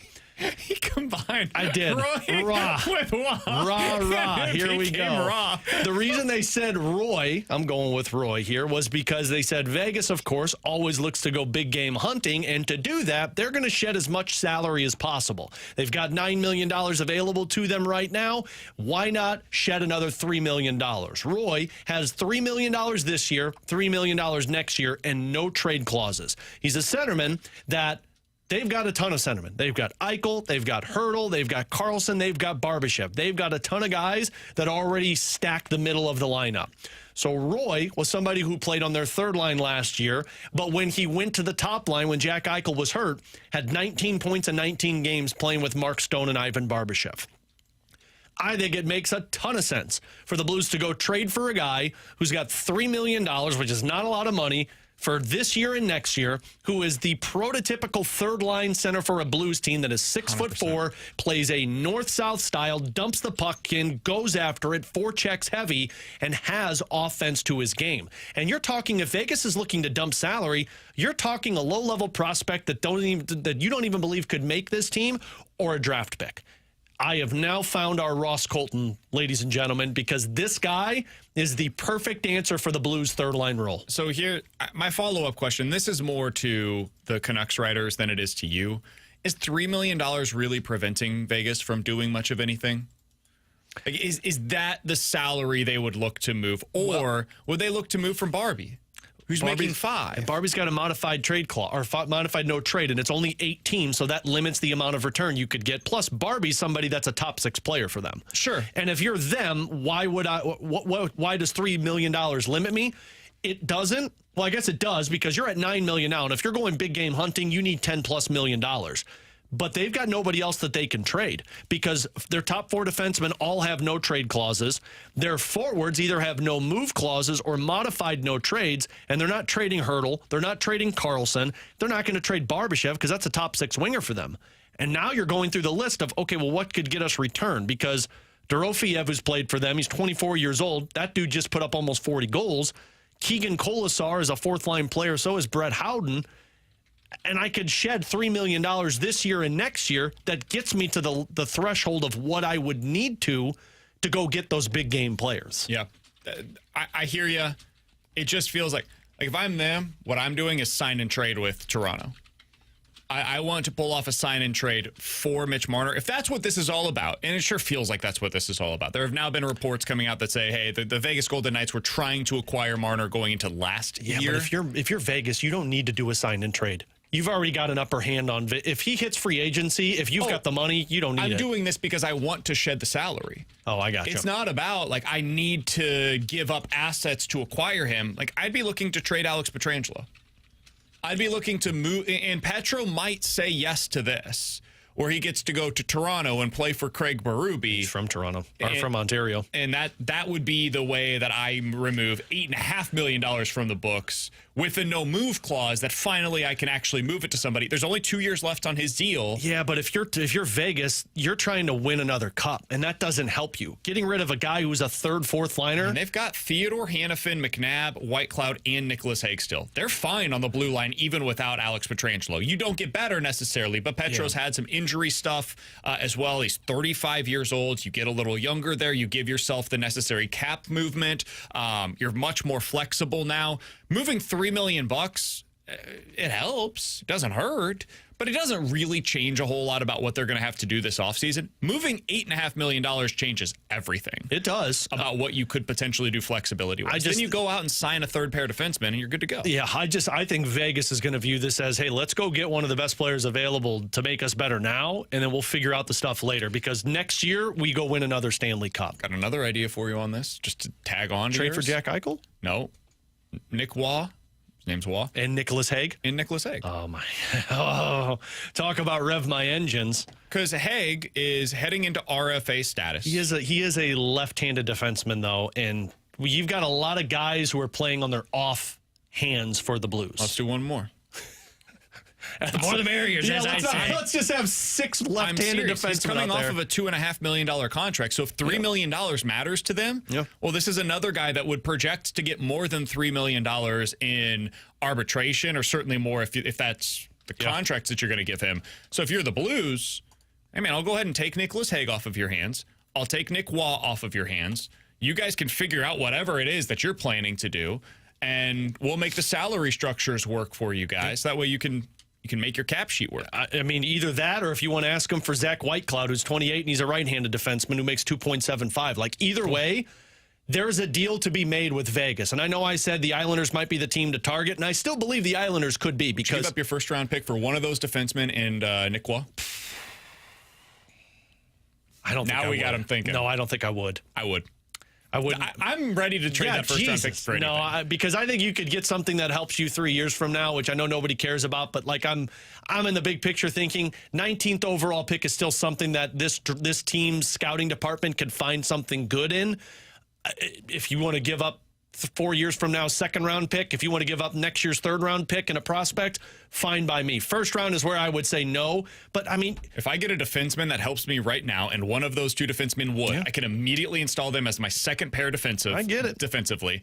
And then I'm getting a guy that fixes my problem as that third-line center right now. It'd be hard for me to say no. I have nothing else I need to accomplish this offseason. Yeah. Nothing. I could literally just sit on my hands the entire rest of the offseason and be like, we're good here. Mm-hmm. We're good. Yep. And my cap sheet looks fine over the next few years. I have not added 7 years of term to anybody. I'll probably go bridge deal with Nicholas Hague if that's the way that you go, or it's 3 years at 2.7 for Zach Whitecloud. Both of them are tree trunks. I promise you could get it too, because Vegas doesn't have a first-round pick in this year's draft. Boom. I'm good to go. You know what? I'm calling it in today. You might have swayed me. Who do we call? First round is a tough one to give up because it is a third liner, but man, I think this fixes a lot for your team next year if you can get that done. I don't know if a first would need to get it done, because since they're trying to shed salary, I think you could give up next year's third and give up a minor league player. Probably not if you include one of these defensemen. You probably have to add more if you're getting a defenseman, because those guys are assets to where if they traded them elsewhere without including Nick Hague, they could probably get a pretty sizable return for those two. I think now the team that I'm targeting, and specifically Nick Roy, but the team that I'm targeting is Vegas. Roy. Or Roy. Raw. I will say, neither of these players, like, if you get Hague, he is not a superstar. No. If you get Nick Waugh, he is, what would you say, probably on the level with a Frederick, that type of a player. Yeah. He's a third-line center for me, and there's no upside there. Yeah. He's a guy that can, you know who he is? He's an Ivan Barbashev. He's a guy that could do some damage if you move him up into the top for a limited amount of time, but otherwise, this is the prototypical third-line player for you. He's Alex, that's T-Bone, I'm BK. Brad Thompson, Cardinals analyst for FanDuel Sports Midwest, joins us next here on BK and Ferrario.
Alongside Alex and T-Bone, I'm BK. Happy to go out to the Callier and Thompson hotline to be joined by our friend, Cardinals analyst for FanDuel Sports Midwest. He's Brad Thompson joining us here on the show as he does each and every Friday. BT, what's good, man?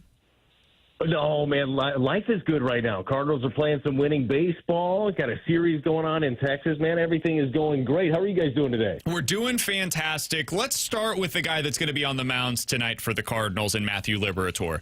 I know this has been discussed kind of ad nauseum this season, BT, but every time he goes out there to pitch, he continues to find a new way to impress me. What to you has unlocked not only his ability to be a consistent starter, but I mean, to pitch like a legitimate number 2 starter in Major League Baseball this year? What's done it? Look, I think that there's a lot of things that go into it. One is just the maturation process. So we forget that he's 25 years old. And I know we talked about this in recent weeks, but when the trade happened, you expected results right away. It's okay. Well, this is one of the top left-handed prospects in all of baseball, and it's like that meme or GIF? Guys, I get them mixed up. I'm an old. Where the guy has a stick and he's poking the thing. It's like, just do something. Do it. Do the thing where you're supposed to be a stud ace. Well, he didn't do it right away. He was a little bit erratic. So was his role. So I think a lot of things unlocked this year, right? If one, they told him what his role was going to be and not to look over his shoulder. Like, you are going to get the opportunity to start. Go get him. I thought that was a huge thing in unlocking some of the potential of Matthew Liberatore coming into this year. And then he knows himself now. Mechanically, he's incredibly sound. Very rarely do you see him make the same mistake over again, right? If he's got a breaking ball that pops out of his hand, he makes the adjustment quickly. Last couple of years, you'd see him, it would take a while. It would be sometimes start to start, sometimes it'd be inning to inning to end up making a change. But he's doing that a lot faster. And his stuff is crisper, like everything about it. And a lot of that comes to being mechanically sound. A lot of that has to do with knowing the numbers, knowing all of the minutia, right? The spin rate, the grips that work for him, how to manipulate pitches, when to do some of those things. I just feel like it's all starting to come to fruition. When you look at the numbers, as you guys know, the bulk numbers are great, even better over his last 8. He's got a 1.91 ERA over his last 8. Last time I checked, I think he has the lowest whip in baseball, like just under 1, or at least in the National League. So he's just doing everything that you could ask him to do. BT, it's been massively effective with this pitching staff all season long, but the strikeout stuff hasn't been there, which has been a surprise for a lot of people. Is it concerning to you at all that despite how great these numbers are, the strikeout numbers have not been there? No, not necessarily. I don't want him chasing strikeouts, honestly. When you get to 2 strikes, I know that he's got the stuff to be able to finish you off. But the fact that he's off the barrel and getting outs early, to me, that's a big benefit. That's one of the reasons that he's been able to get deep into ball games continuously. And I realize the term deep into games has changed. If you watched Bob Gibson back in the day, or even Carp back in the day, deep meant 8 or 9. Now it's like 6 or 7. I saw a stat the other day. Apparently Bob Gibson missed like 4 innings in one season. It was amazing. From a complete season. Yeah, his numbers are silly, absolutely silly. I was actually looking at numbers the other day because I got to sit down for a while and talk to Jim Palmer in Baltimore. And just looking up some of his career numbers, I'm like, oh, my God, they were built different back in the day, that's for sure. But he is continuously, relatively now, getting deeper into games. And I think a lot of that is because he's not chasing that strikeout. He's not nibbling early in counts, and he's doing a good job of keeping people off of his pitches. So the strikeout rate right now, I think just over 21% for Matthew Liberatore. I think you could see that rise. But the fact that his walk rate is under 3.5 is ridiculous. I mean, the dude is confident pumping strikes. Jim Palmer started 38 or more games in 3 consecutive seasons and had at least 315 innings in all 3 of those seasons. That's 75 to 70. Is that good? Yeah. Great hair on Jim Palmer, too, by the way. Dude, I mean, he used to be a jockey model, too. Not like riding horses, but the underwear. Yeah, no, the underwear. That's what I thought. I would have said Abercrombie and Fitch, but you know what, BT? You said it earlier. You're an old. Yeah, no, literally jockey. He was a jockey model. I'm not making this one up. I know I make up a lot of stuff. Yeah, I thought you were. Literally, no, I didn't literally know that. No, literally was a jockey spokesman / model. Is it weird if I Google that? Yes. Yeah, I mean, probably on the work computer. I would make sure that I'd make sure Anthony is logged in. No, Jamie is even better. Yeah, then it won't even show up on his search. That'll be like the last thing they flag. This is probably the kindest thing on Jamie's search. All right, we're talking to Brad Thompson here on BK and Ferrario. BT, I did want to ask you a little bit about Mason Wynn because we go back and forth, and we talk with T-Bone about this. He's a hater, as you can probably imagine. Mason Wynn is just an excellent shortstop in every area. He has not committed an error so far this year. He's still great defensively. In the offense, he keeps showing different things. Like it seems like he's almost adding more tools to his tool belt by the day. What have you seen in his growth this season? Well, first of all, I want to know what is the T-Bone pushback right now? T-Bone, what do you got here? Tanner? Well, to be fair, Wynn, I like Mason Wynn, and I think he is a good player. But every time I talk with BK, he says he's a star. And I think he might be the face of the Cardinals franchise, but I think that could also be because they are lacking a star. And when I think star, I think maybe I'm an old here, but I think 30 homers, 100 RBIs, and I don't think that's him. Yeah, he hates Ozzie Smith. Okay. That's what he said. Slug, baby, slug. Okay, that's fair. Like, if you're tabling it that way, I think that is fair. What I think that Mason Wynn is a growing talent and somebody that is growing in confidence also. I think that part of Ollie putting Mason in the 2 spot in the order, yes, it flowed. It would flow better. It puts a little more speed near the top, and it also puts Wilson in a position to drive in more runs. Like, the way that this lineup is churning right now really works. But a big part of that also was the mental part for Wynn to give him even more confidence and give him more swagger. This dude plays with a chip on his shoulder. Like, he plays with a real deal confidence that can come off as arrogance at times, which I am totally okay with. Like, I would like my guys to have that about him. But he is growing into the power stroke a little bit. I think you'll see him at times get almost caught up in it and really gets pull happy. That's what I actually really liked about the last couple of games for Mason Wynn.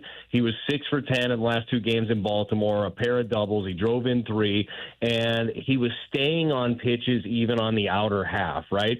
Because when he first came up, he said it. He's trying to lift and separate, and he would, the opposition would find the holes. Last year, he was more bat to ball, 2 strikes, one of the best 2-strike hitters, at least in the first half in baseball. And then this year, I think we're seeing a combination of both things. Like, he knows when it's time to let it rip, and he also knows when it's time to shorten up and barrel to the baseball. And defensively, he's as good as you're going to get. He's rangy, great arm, as we all know. So, but the term like superstar, yeah, he's not a superstar, at least not at this point. He is not Bobby Witt Jr. You know what he is for the Royals doesn't mean he can't be at some point, but he's a growing talent who is getting better and better in front of our eyes, and to me, that's exciting. BT, we had this discussion yesterday. Do you think Donovan and Wynn are starting to become the faces of this team's future? Yeah, I think so. I feel like that's very fair. I absolutely feel like that is the case for both of them. And look, if you gave me, I had a magic one long-term contract that I could give out if I just had one, because if I had multiples, I'd spread the love. I'd start with the broadcasters and then I'd move on. There we go. But if I just had one, I'd give it to Donnie. Like, this guy, to me, does everything that you say and you have historically wanted to do and done as a ball club. He's an incredibly hard worker.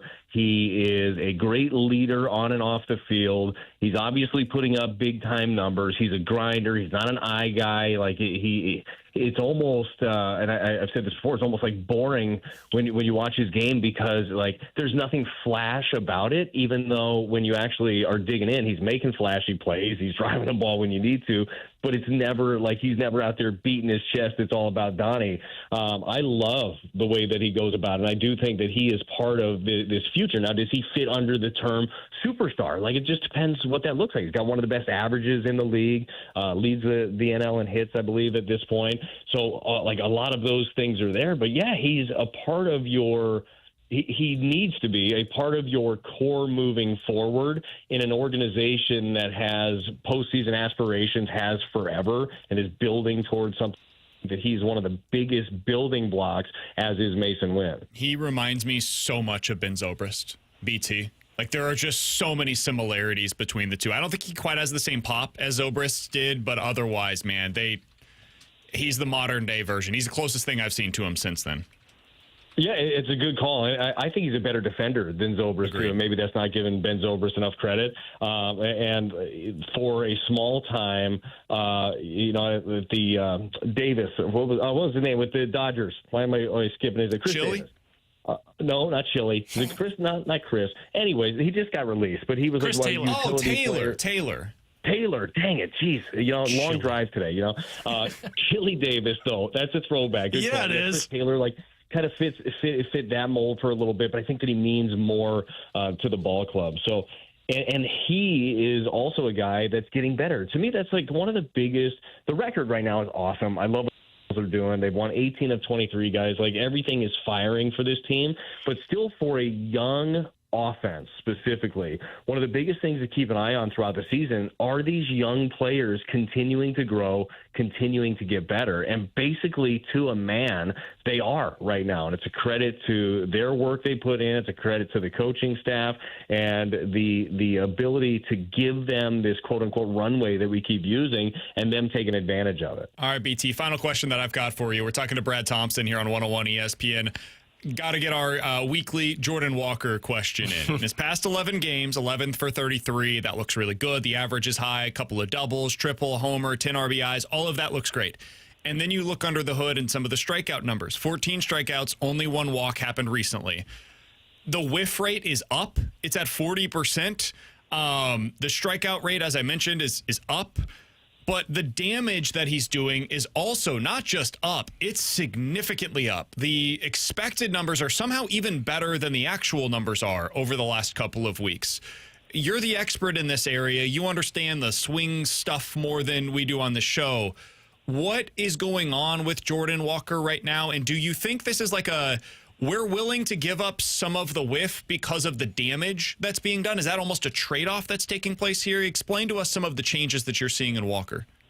No, I think you hit the nail on the head. Like, you absolutely can take some of the swing and miss when he can do the damage that he does. And it still comes down to, with Jordan, it's obviously swing changes that he's been implementing. And I was very happy for him for what he's done in the last 10, 11 games. And also, that was a huge 2-out RBI single the other day against the Orioles. Like, he needed that in the spot. He knows how everyone's attacking him, and his swing decisions have been a lot better. He's laying off pitches that are a little bit closer. Yes, he's still swinging and missing. Yes, he'll still strike out.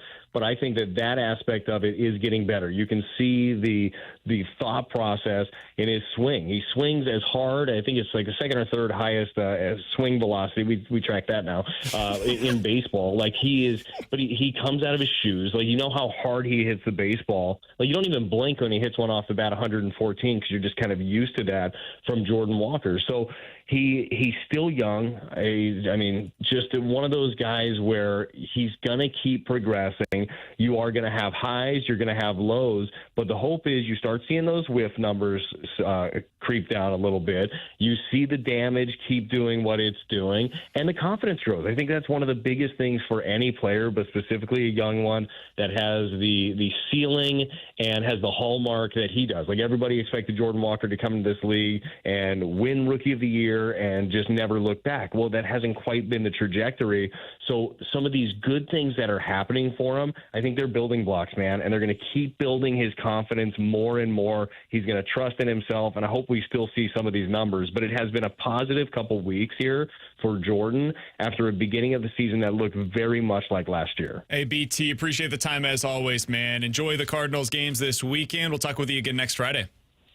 All right, fellas, you guys have a great weekend. Talk to you next week. See you, Absolutely. Buddy. That's Brad Thompson joining us as he does each and every Friday throughout the Cardinals season here on BK and Ferrario. Appreciate his time as always. Next time we talk to BT, we will be previewing the Cardinals versus the Dodgers at home here in St. Louis next weekend. Dude, I cannot wait for that series. I'm going to try to get out there for at least one of those games next week. And you got Yamamoto as currently scheduled. This could obviously change, but currently it's Gray versus Yamamoto. That might be the game to go to. That's Friday night. Go up there in the Budweiser Terrace in the right field, get your $5 beers, $5 hot dogs, $6 margaritas. Watch Gray versus Yamamoto, 7:15, early June. That sounds good. Somebody's on the Cardinals payroll. Fetty versus Dustin May on Saturday, and then Palante versus Kershaw on Sunday. So I think I'm going to go to that Friday. I'm going as a fan. I want to go as a fan. Yeah. I don't want to go as a media member. Going against the Royals. So I'm also going to a game against the Royals as well. So am I. Yeah, but I'm going as a media person. No, I'm going as a Oh, fan. you are? You're going to cover the game? I will be wearing a Royals jersey. Oh, boo, boo. Hey, man, listen, I'm not going to be a fraud. People know it. You are a piece of you-know-what. Yeah, that's correct. It's the only time I root against the Cardinals.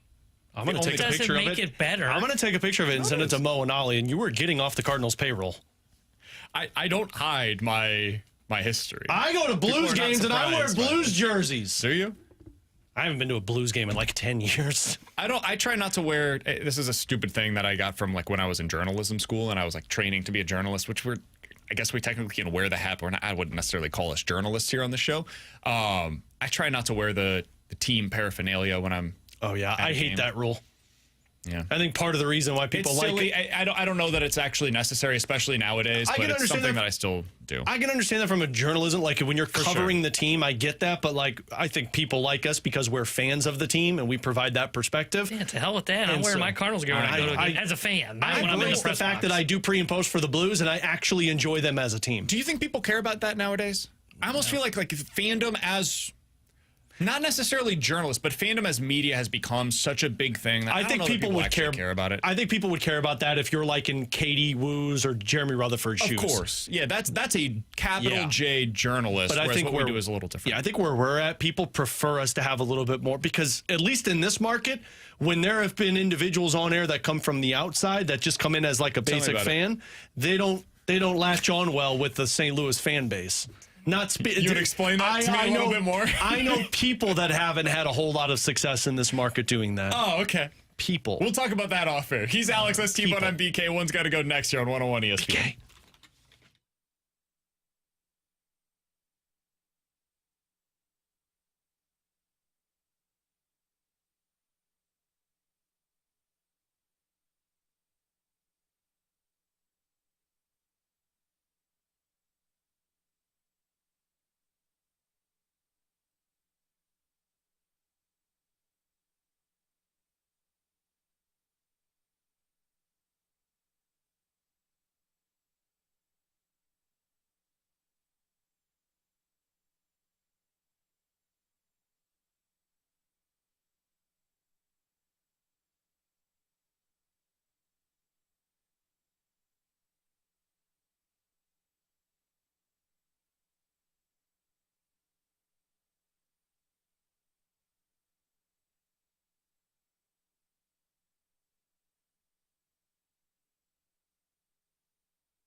Tanner Hendrickson here with a Sports Center update brought to you by Saliga Heating and Cooling. Cardinals back in action tonight as they start a 3-game set at the Texas Rangers. 7:05 will be first pitch as Matthew Liberatore will be on the mound for St. Louis. The Sports Update was brought to you by Saliga Heating and Cooling, a Daikin heating and air conditioning dealer.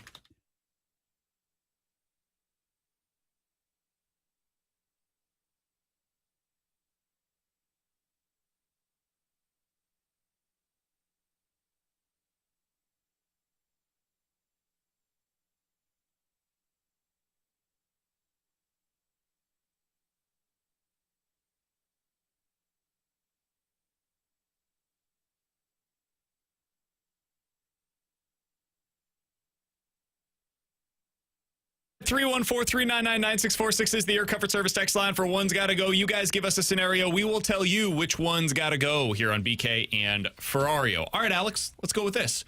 One's Gotta Go Blues Offseason Center Edition. Brock Nelson, John Tavares, Nicholas Waugh, Roy, Trent Frederick. What? If people knew what we were talking about prior to this segment, and then you throw that out there, oh, man.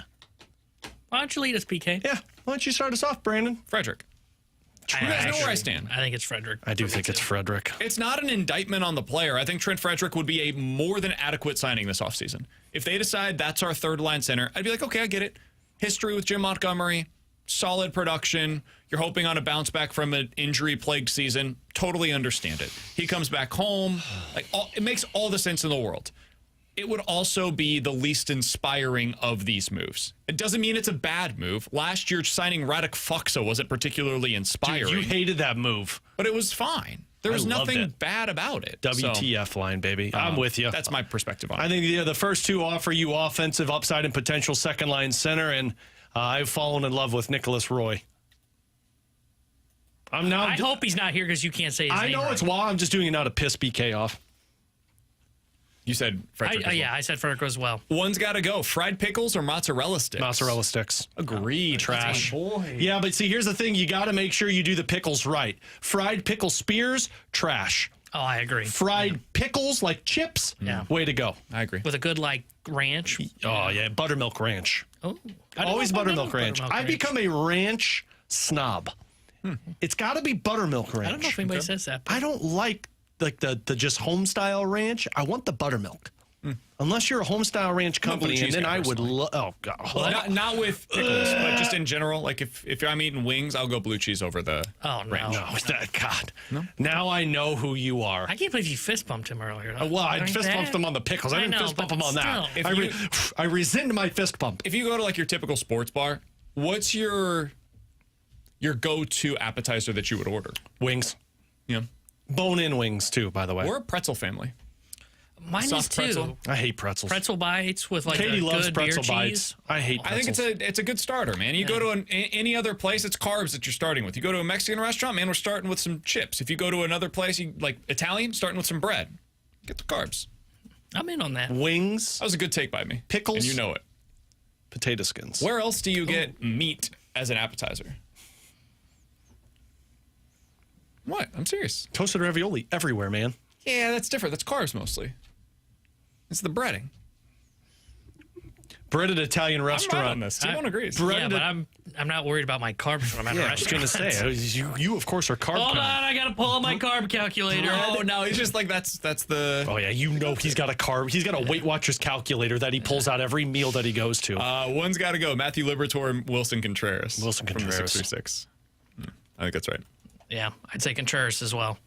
He's the guy for me. They need more from. He's back into another run. I've been a Wilson Contreras honk, but what are you laughing about over there? What did he look at? YouTube chat. What did our YouTube chat? We've got two Italians and a third producer that's white as a boiled egg.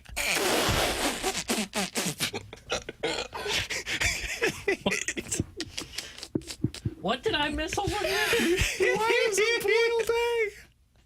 Oh, that's so good. I've never seen Wictolia before. I don't know. Can I say that on the air? Probably not, but I've never seen them before. So welcome to the YouTube chat. Oh. You've won the YouTube chat contest of the two day. Italians and a producer that's white as a boiled egg. That is my favorite comment we've ever had in the YouTube chat. YouTube.com/101ESPNSTL. Man, just taking shots at T-Bone. It's a daily occurrence here. All right. I don't like the YouTube chat. They're mean. One's got to go for Marcus Hennessy, Peter Griffin, Homer Simpson, Fred Flintstone, or George Jetson. Did you ever watch the Jetsons growing up? Yeah, I watched the Jetsons growing up. I didn't like it very much. Oh, So really? that would be the one that goes. Big Flintstones guy, a huge Scooby-Doo guy. To this day, love me some Scooby-Doo. Really? Yeah, but yeah, I'd get rid of the Jetson. What was your animated series of choice growing up? I was a Rugrats kid. Mine was Tom and Jerry. Watched Hey Arnold a lot. Hey Arnold was good. I was a Disney Channel guy, but then I was also Cartoon Network. So Scooby-Doo was up there. Looney Tunes was up there. Probably Scooby-Doo was my number one, man. I loved that. What was the... And then I got to South Park at 10 and then never left South What was Park. the show? The Rocket Power. Rocket Power was Never a got into go-to. Rocket Power. Really? Yeah, I was never a man. skateboard Missed person, out. so I never got into Rocket Power. That was a go-to for me. Rocco's Modern Life was a hell of a series. I would probably say Jetson would be the one that's got to go from this as well. The others are just iconic, more so than George Jetson. Yeah, he's the You're one not that- familiar with him, are you? Yeah, he's the one that I don't recognize on that list. he All was- the other that ones was I've 80s, wasn't it? That I wasn't know the 90s. name, but I've never even seen an episode of the Jetsons. Flintstones was the greatest too with Bam Bam. I'm not sure I've seen the Flintstones. love But I remember Flintstones. eating their Makes sense. vitamins all the time as a little kid. And their cereal. Come on, you wanted to say cereal and you were No, trying I to don't sound think I healthy. had their. I don't think I had. You their, never had Fruity Pebbles? Man, I lived off of Fruity I Pebbles. wasn't a cereal guy. Never Oh, have been. God. Yeah. T-Bone ate from the some age of cereal growing I was a up. Pop-Tart guy. T-Bone from the age of 4 was dry bagels and black coffee. Raisin Bran. If he ate cereal, it was definitely Raisin Hey, I Bran. love me a good bowl of Raisin Nut Oh, Bran. dude, I'm not knocking it, but he's 70 years old, coming straight out of the womb. Yeah, it does. It's just the way You that don't he wanna was be born. clogged up later in the day. I was saying, Raisin Nut Bran does a great job to give you some fiber later on in the day. One's got to go. I don't think you need help with that. One's Oh, got to I go do, TV or absolutely. cell phones. You have to combat irritable bowel syndrome, man. I'd You say do with TVs fiber. have to go because I can still watch TV on my Yeah, cell that's phone. what I was thinking. I was going to use the loophole there, and I need my cell phone to communicate with people. Well, in that sense, I'd like to get rid of the cell phone, please. I actually probably would get rid of the cell phone. I spend way too much time on it that I shouldn't. One's So I'd got to get rid of go that. pitching staff. Typically, we do 4 of these. One's got to go. Yeah, but we're doing whatever. 2 We'll do today, 2. apparently. One's got to go WHIP or ERA as an evaluation of a pitcher. WHIP or ERA. I'll say wins, option 3, please. The one I would get rid of is whip. I care more about. I don't care what. I do care, but if I had to get rid of one, I don't care if you've got 3 guys on. I care about did you let them score, right? And that's what your earned run average is. So I would say whip would be the one I'd get rid of. Can I do the nerdy answer here? The YouTube, Also, people are just absolutely. YouTube chat right now is brutal. T-Bone. If I'm trying to look at what is more likely to be sustainable, what is the better evaluation of the pitcher itself, it's probably whip. If I'm looking at who has been more successful to this point, it's ERA. So it really depends on what you're trying to look at. But I'd probably get rid of whip just to talk about who's been better up to this I still point. don't understand whip, so yeah, whip. Walks and hits per inning. inning that you're pitched. I thought it was with hitters in position. No. Really? And for the longest time I did. Not now, but for the longest time I did. Did you know that SH is sacrifice Shorthanded. hits, but it's actually sack bunts, but they couldn't do the B because they've already had stolen base as a stat. I actually didn't learn that till a year Legitimately ago. couldn't care But I'm less. sure did we both learn that in the same form of media? Because I learned that by listening to the round table. Oh, no, but yeah, I mean, By the way, they've talked about that as well. YouTube chat. It's the lighting that makes me look like a vampire. He's I pretty promise. white. He's pretty promise. white. He's Aren't translucent. you, German. what is your heritage? It's not Swedish. just German. Swedish, that's what it is. There's not much German in my family. Mostly Swedish. That's why. Alex and I both have the Italian blood. Yeah. I also have a little bit of Irish. I got a little bit of German. A little but bit of a lot Slovakian, Italian. believe it or not. I Me can't and, believe that. Huh? I can believe that. Yeah, you think? Is that where my anchor comes from a little bit? Yeah, absolutely. Me and Dvorsky have that in common. Doesn't Ferrario Fox is Slovakian too, isn't Is he? It's either that or he's Czech. He's Czech. Which one is he? I don't know. He's got I have anger. no idea. I thought Fox was What else do you have Czech. in you, Alex? What else do I He's have? Czech Republic. Okay, so Czechs are angry too. I think that's it. German and Italian. Just German? Yeah, I think my mom's got some German. There's a little Irish, I think, on our side of the family too. Katie's- Irish, a little Katie's- German, but mostly Swedish. Katie's Polish and Irish, and it is both of our first two girls are about as white as T-bone, if not whiter. And then our third, she's got the Italian because she's already tan. Yeah. So one of these does not look like the other. Like one looks like, where'd this kid come from? Yeah. Tell Katie, you can't go outside with just her because people will wonder. I got stuck with Kylie. Could have had Bonavita, Genova. Great Italian last names. And You thank your dad for that every day? here we are. Yep, I do. Tell him, couldn't I have been a Bonavita? Brandon Bonavita, that sounds cool. Brandon Kylie is lame. That's why you get the sucks. Ferrario. I could have grown up with the Bonavitas instead of It's a Bonavitas, huh? Coming up next, the Rewind here on 101 ESPN.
With Alex and T-Bone, I'm BK. Fun show today. Appreciate you guys tuning in. Four hours each of the last couple of days. Had a lot of fun with it. T-Bone, I got to be honest with you. I'm glad we don't have a podcast today. Not because I don't want to spend more time with you, but that was a lot of time on the radio yesterday. I also worked 5 hours yesterday.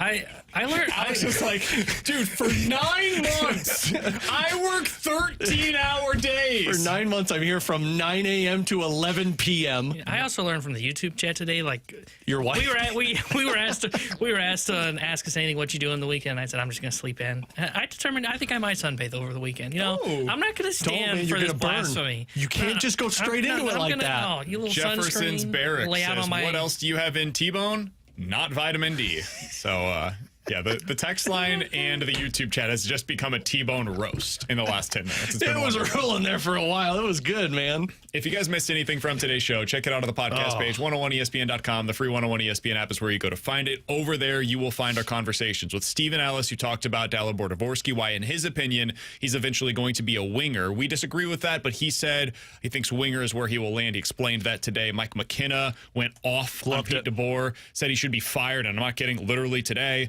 And Brad Thompson was excellent earlier today as well. Again, 4 hours of content. It's all over for you on the podcast page. And you can check out the Redbird Report as well. It's up for you, posted last night, youtube.com/101ESPN-STL. Brand new, fresh edition of the Redbird Report.